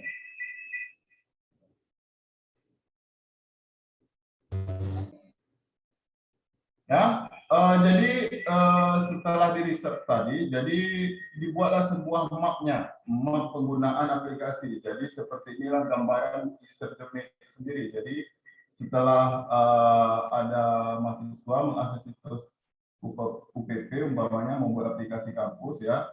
Jadi nanti ada beberapa yang terkait dengan ini. Ya, ada kontennya apa saja di situ, kemudian di footernya apa saja. Ya, jadi seperti ini contoh pembuatan user journey. Mungkin di sini saya menampilkan sedikit saja karena untuk praktiknya tidak akan tersampaikan semuanya di sini. Jadi gambarannya seperti ini user journey. Jadi dibuat strukturnya semuanya ya. Selanjutnya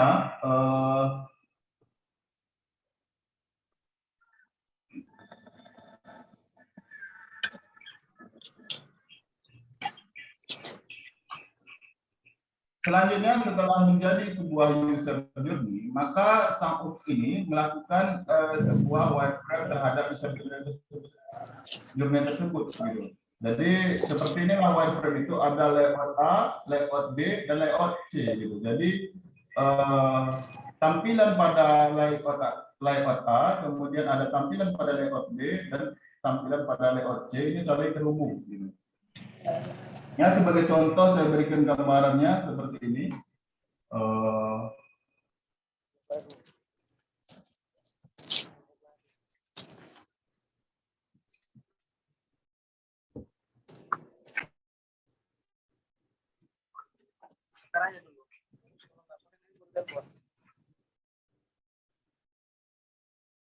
Ini contoh gambaran sederhana dari seorang UX. Di sini saya menggunakan Figma dalam pembuatan UX begitu. Nah, bisa dilihat ya. Jadi setelah menjadi sebuah user journey, maka langkah-langkah tadi diterapkan ke dalam sebuah UX ya, sebuah layout gitu. Jadi apa saja yang ada di dalam aplikasi kampus tersebut gitu. Nah, di sini gambarnya seperti ini. Nah, ini. Nah, ini contoh sederhana dari sebuah UX designer. Jadi UX designer ini dia masih dalam bentuk layout. Jadi belum ada pewarnaan gitu. Nah, pewarnaan nanti yang warnanya ini akan diserahkan kepada seorang UI designer. Jadi UI designer ini nantinya memberikan gambaran warna ataupun animasi yang ada di dalam UX ini, gitu ya. Jadi UX itu memberikan gambaran layout aplikasi dari user journey tadi. Ya, bisa dilihat ya. Oke.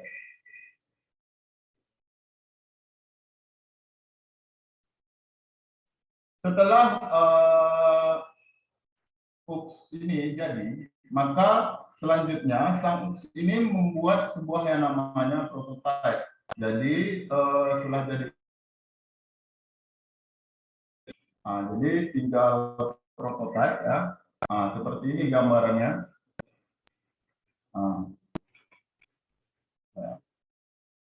Nah, jika nanti sang user mengklik apa di sini konten berita, maka dia akan menampilkan tampilan seperti ini. Begitu. Nah, jika dia mengklik info kampus, maka dia menampilkan seperti ini. Inilah contoh prototipe sederhana ya yang dibuat oleh seorang itu. Ini saya jalan ke prototipe terlebih dahulu.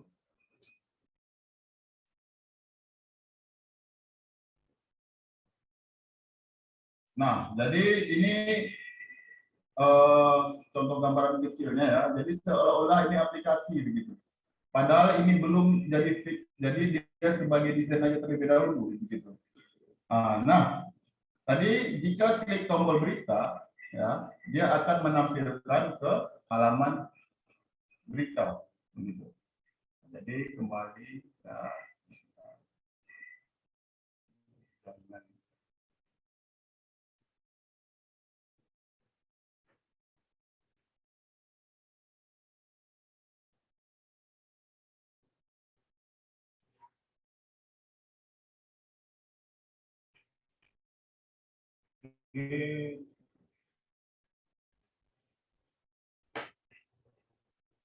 jadi prototipe inilah yang nantinya akan dibuat oleh seorang host. Jadi langkah-langkah logika aplikasi itu seperti apa. Nah, hal inilah yang nantinya akan digunakan oleh seorang user dalam aplikasinya ya. Jadi aplikasi ini nanti akan diberikan kepada user untuk mencoba terlebih dahulu aplikasinya ini gitu. Jadi kalau ada seandainya revisian, tinggal diperbaiki rancangan aplikasinya. Jadi kalau sebelumnya itu harus dibuat programnya terlebih dahulu, kalau ada revisiannya, sang programmer harus buat ngoding ulang gitu ya. Jadi kalau di UX ini dia tidak ngoding dulu, jadi buat desain dulu sesuai dengan kebutuhan dari sang klien tadi begitu. Nah, inilah gambaran sederhana dari seorang UX ya. Jadi bisa disimpulkan bahwasanya UX ini dia terkait dengan desain aplikasi sebelum aplikasi ini dibuat oleh seorang developer aplikasi. Begitu ya. Saya rasa mengenai UX ini cukup. Terima kasih. Mungkin saya kembalikan lagi kepada Pak Widianto. Oke, terima kasih Pak Sabri ya, Pak Khairul Sabri yang memberikan materinya cukup jelas ya. Ada pakai tool ini jelas gambarannya seperti apa gambarannya dan pembuatan aplikasinya bagaimana ya. Dan di sini mungkin diberikan kesempatan kepada 3 penanya ya, boleh melambaikan tangan, raise hand ataupun bisa menggunakan chat. Dan saya ingatkan kembali untuk absensi dari kehadiran itu sudah ada di chat. Silakan absensi untuk kehadirannya. Itu jadwalnya sampai jam 5. Lewat jam 5 Anda tidak bisa absensi lagi dan sertifikatnya tidak didapatkan. Oke, silakan bertanya lebih mengupas tuntas dari UI UX-nya dengan pemateri kedua yang cukup jelas dengan tool yang digunakan dan contoh-contohnya. Silakan jika ada pertanyaan.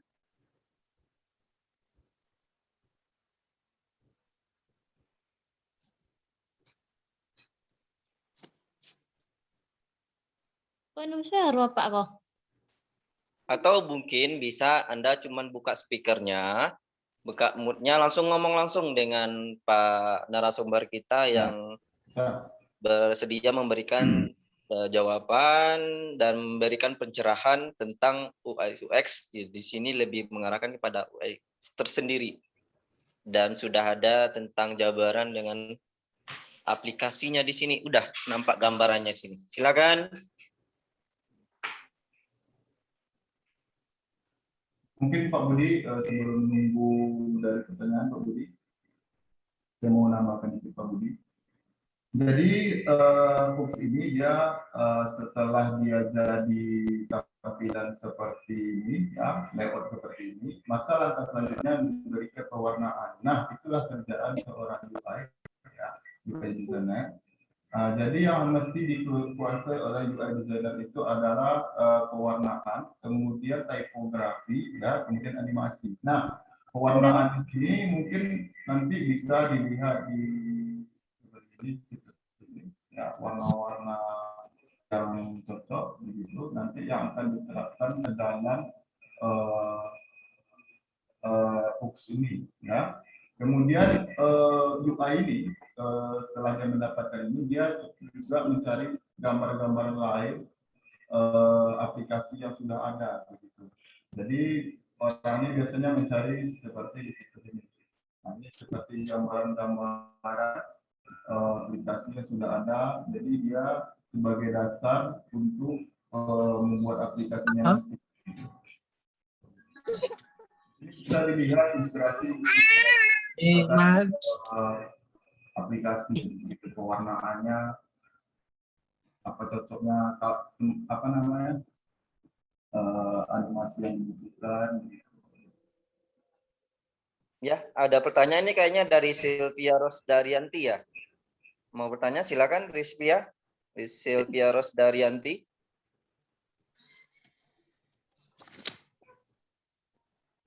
Halo, Sylvia Rosdarianti. Tadi ada bersuara. Silakan bertanya.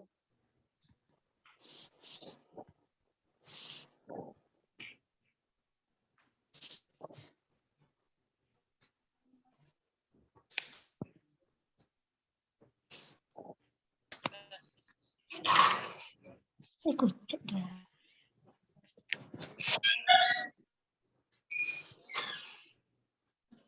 gitu? Halo. Ada Ferry Irawan Zai nih. Ferry Irawan Zai. Tapi ya apa? Oke. Jadi Pak Rudi, ini UI ini masih dari dalam tampilan aplikasi, ya. Jadi setelah dari tampilan seperti ini, maka langkah selanjutnya dalam perusahaan aplikasi biasanya diserahkan kepada orang front end. Jadi sang front end ini menerapkan tampilan ini dalam aplikasi atau ke dalam program. Nah, front end ini dia mesti kuasai bahasa pemrograman dasar web, ya, seperti HTML, CSS, dan JavaScript, atau seperti framework CSS lainnya seperti Bootstrap, Tailwind, CSS, maupun seperti React.js atau Flutter gitu, Pak. Jadi sampai hooks dan UI ini masih gambaran seperti ini, belum aplikasi mutlak yang sudah jadi. Hidup. Sebagai gambaran sementara.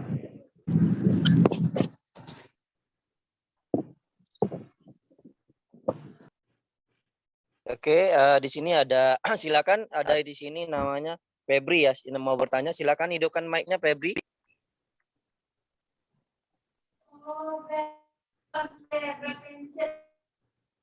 Halo.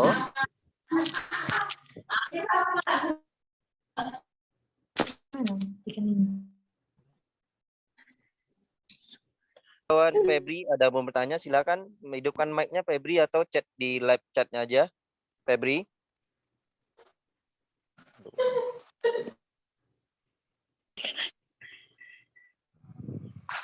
Oke, di sini ada langsung saja, ini ada dari Singgi Harseno, dari Pak ini mau bertanya Pak Khairul Sabri. Ya, Pak. Halo. Ini ada bertanya Pak Khairul Sabri dalam chat katanya, Pak, saya mau tanya apa tips dari Bapak ketika kita membuat aplikasi yang terdapat banyak halaman dan kita ingin membuat UI atau UX dari aplikasi kita konsisten dan seragam di setiap halamannya. Oke, Pak Budi, ya, terima kasih. Ya, silakan Pak. Terima kasih kepada saudara Singgi Harseno, ya. Jadi hooks ini dia memang banyak halaman Pak ya. Ini belum menjadi sebuah aplikasi yang mutlak gitu. Nah, UX ini dia itu gambaran sementara saja ya dari aplikasi yang nantinya akan dibuat oleh programmer begitu. Jadi hal ini harus dibuat, nanti akan diserahkan kepada user, sang user mencoba terlebih dahulu. Sehingga kalau seandainya sang user atau klien kita sudah fix dengan aplikasinya, maka langkah selanjutnya akan diberikan oleh programmer, begitu Pak. Untuk membuat banyak halamannya, memang UX itu dia banyak halaman. Itulah perbedaan antara UX dan desainer. Desainer itu dia mencakup cukup membuat desain satu halaman saja. Nah, UX desainer ini dia menghubungkan beberapa desain desain tampilan begitu. Nah, itulah perbedaan antara desainer dan UX maupun UI designer. Dia menghubungkan antara beberapa desain begitu ya. Begitu, Ya, Pak Sabri, gini jelasan di sini Pak Sabri, katanya sini ingin membuat agar kita konsisten dan seragam di setiap halamannya gitu Pak. Jadi kan maksudnya tuh lebih mengarahkan, benarkah demikian Pak Singgi Aseno? Di sini lebih artinya sini kita terdapat banyak halaman. Nah, untuk dia lebih biar dia konsisten dan seragam di setiap halamannya itu gimana tipsnya Bapak ini? Gitu. Biar seragam di setiap halamannya.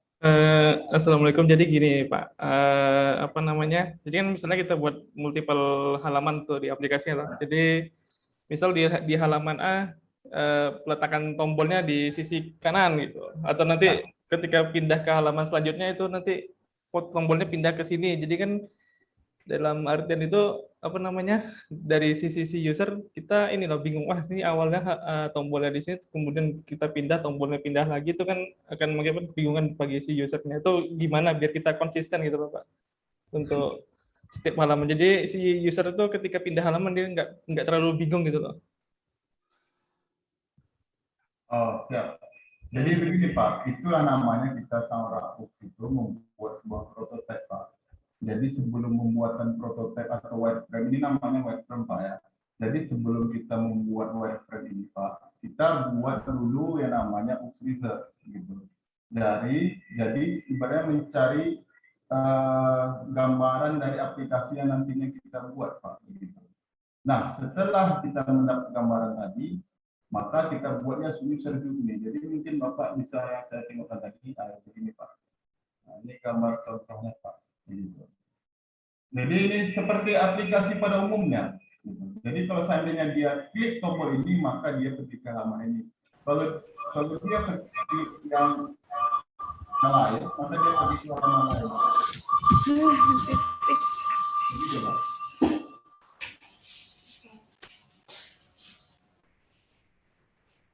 Bagaimana dengan adik Singgi Aseno? Boleh, setuju. Oke. Oke, terima kasih Pak Singgi ya. Di sini nampak gambaran kita udah tergambar dan tercover bagaimana kerja dan tipsnya biar konsisten ya Pak Singgi ya. Oke, selanjutnya lagi tolong suaranya, minta tolong suara siapa ini ya? Yula ini minta tolong suaranya di off kan, kalau tidak lip saja. Yula ini tolong suaranya di lip kan atau lip saja. Pak Sabri, tolong di-off-kan Pak Sabri Yula ininya Pak. Oke, di sini ada pertanyaan dari Febri ya, untuk terakhir aja ya, sesi terakhir. Di sini ada dari Febri Pujiawan. Di sini menanyakan ke Bapak sini, apakah seorang UI UX designer harus memahami konsep dasar pemrograman agar nantinya desain yang dibuat mudah diimplementasikan oleh developer? Itu Pak, di Pak Sabri, mohon tanggapannya Pak. Terima kasih Pak Budi ya, terima kasih juga pertanyaan bagus dari saudara Febri ya. Jadi apakah seorang UI designer itu harus memahami konsep dasar program? Nah, seorang UI maupun UX ini dia tidak mesti memahami bahasa program karena dia mencakup desainer saja. Ya, yang paling UX dan UI ini harus tahu adalah sistem layout, begitu.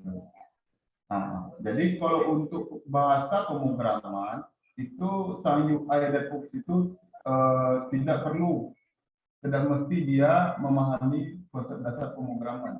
Gitu, Pak. Jadi dia hanya mesti paham mengenai pewarnaan, typografi, animasi. Gitu.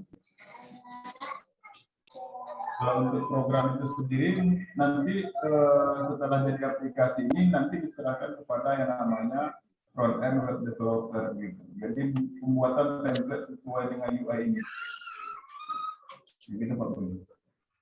Oke, terima kasih Pak Heru Sabri telah memberikan pencerahan. Bagaimana Pak ini? Pencerahan. Bukan pencerahan. Pencerahan. Tolong ini suaranya saya minta tolong suaranya yang ini ya kita ini. Oke. Oke, satu lagi pertanyaan terakhir ya. Pertanyaan terakhir, silakan adik-adik yang mau memberikan pertanyaan. Satu sesi terakhir. Sebelum sesi ini akan ditutup.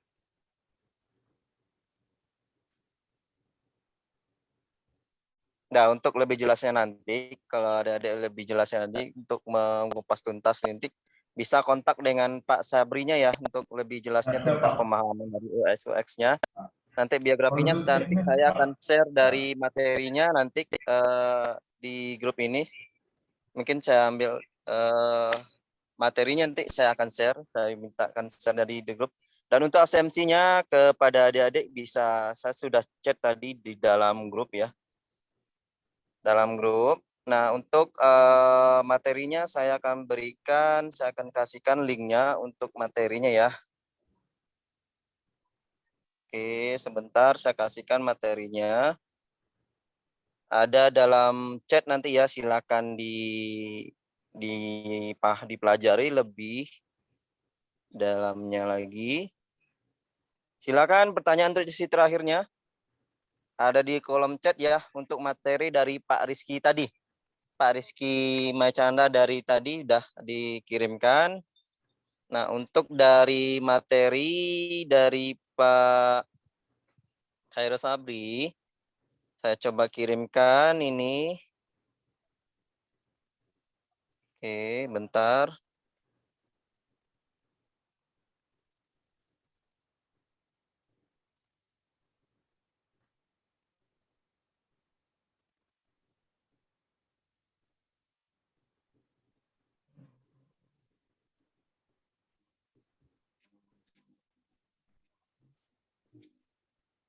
Pak Sabri, materinya mana ya Pak Sabri? Materinya ada di sini Pak. Saya belum bisa share nih materinya Pak Sabri.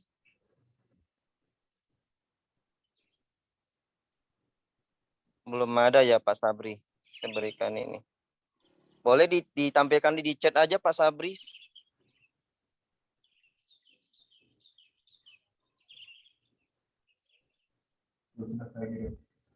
Oke, saya kembalikan. Berarti ada pertanyaan, ada rasen. Kalau nggak ada pertanyaan, kita cukupkan sampai di sini. Pertemuan ini saya kasih tahu lagi, kembali lagi untuk absensi sampai jam 5 ya, di closing untuk sertifikatnya.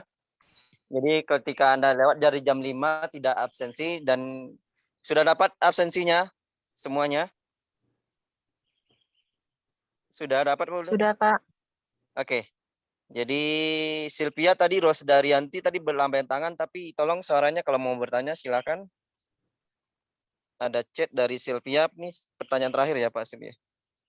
Oke, Pak Sabri ini pertanyaan terakhir Pak Sabri ya. Ini. Boleh. Sylvia Rosdarianti ini sini bilang, Assalamualaikum Pak, izin bertanya Pak bagaimana cara riset UX yang efektif serta tip untuk memulai karir dari UI desainer jadi UX researcher Pak gitu. Silakan Pak Sabri untuk diberikan jawaban hal ini biar dapat maksudnya tuh lebih silakan Pak. Terima kasih Pak Budi ya. Pertanyaan dari Sylvia Rosdarianti ya, bagaimana cara riset UX yang efektif?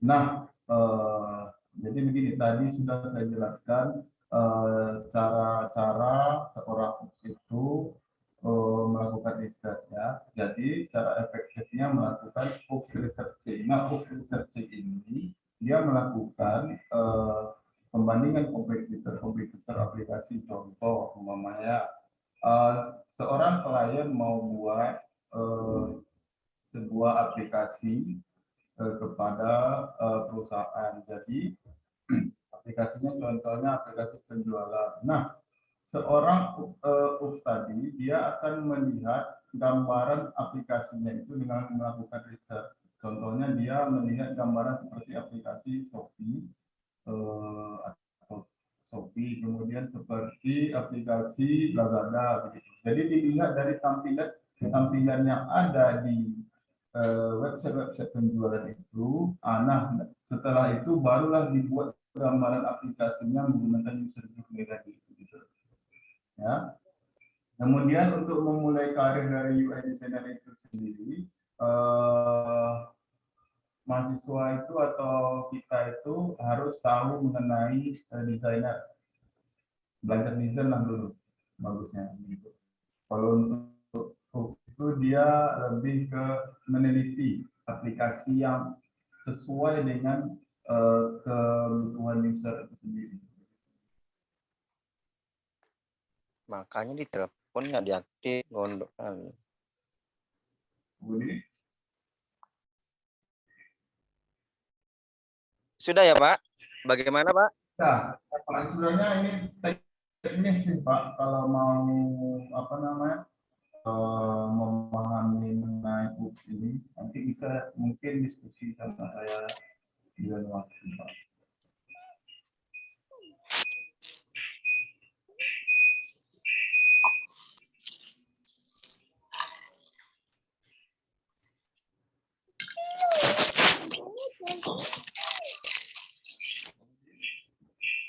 Halo?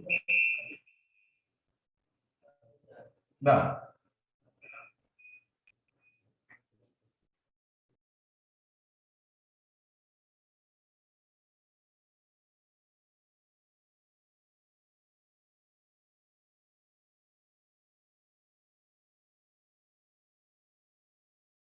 Terima kasih kepada adik-adik semua dan peserta semuanya. Alhamdulillah sampai di sini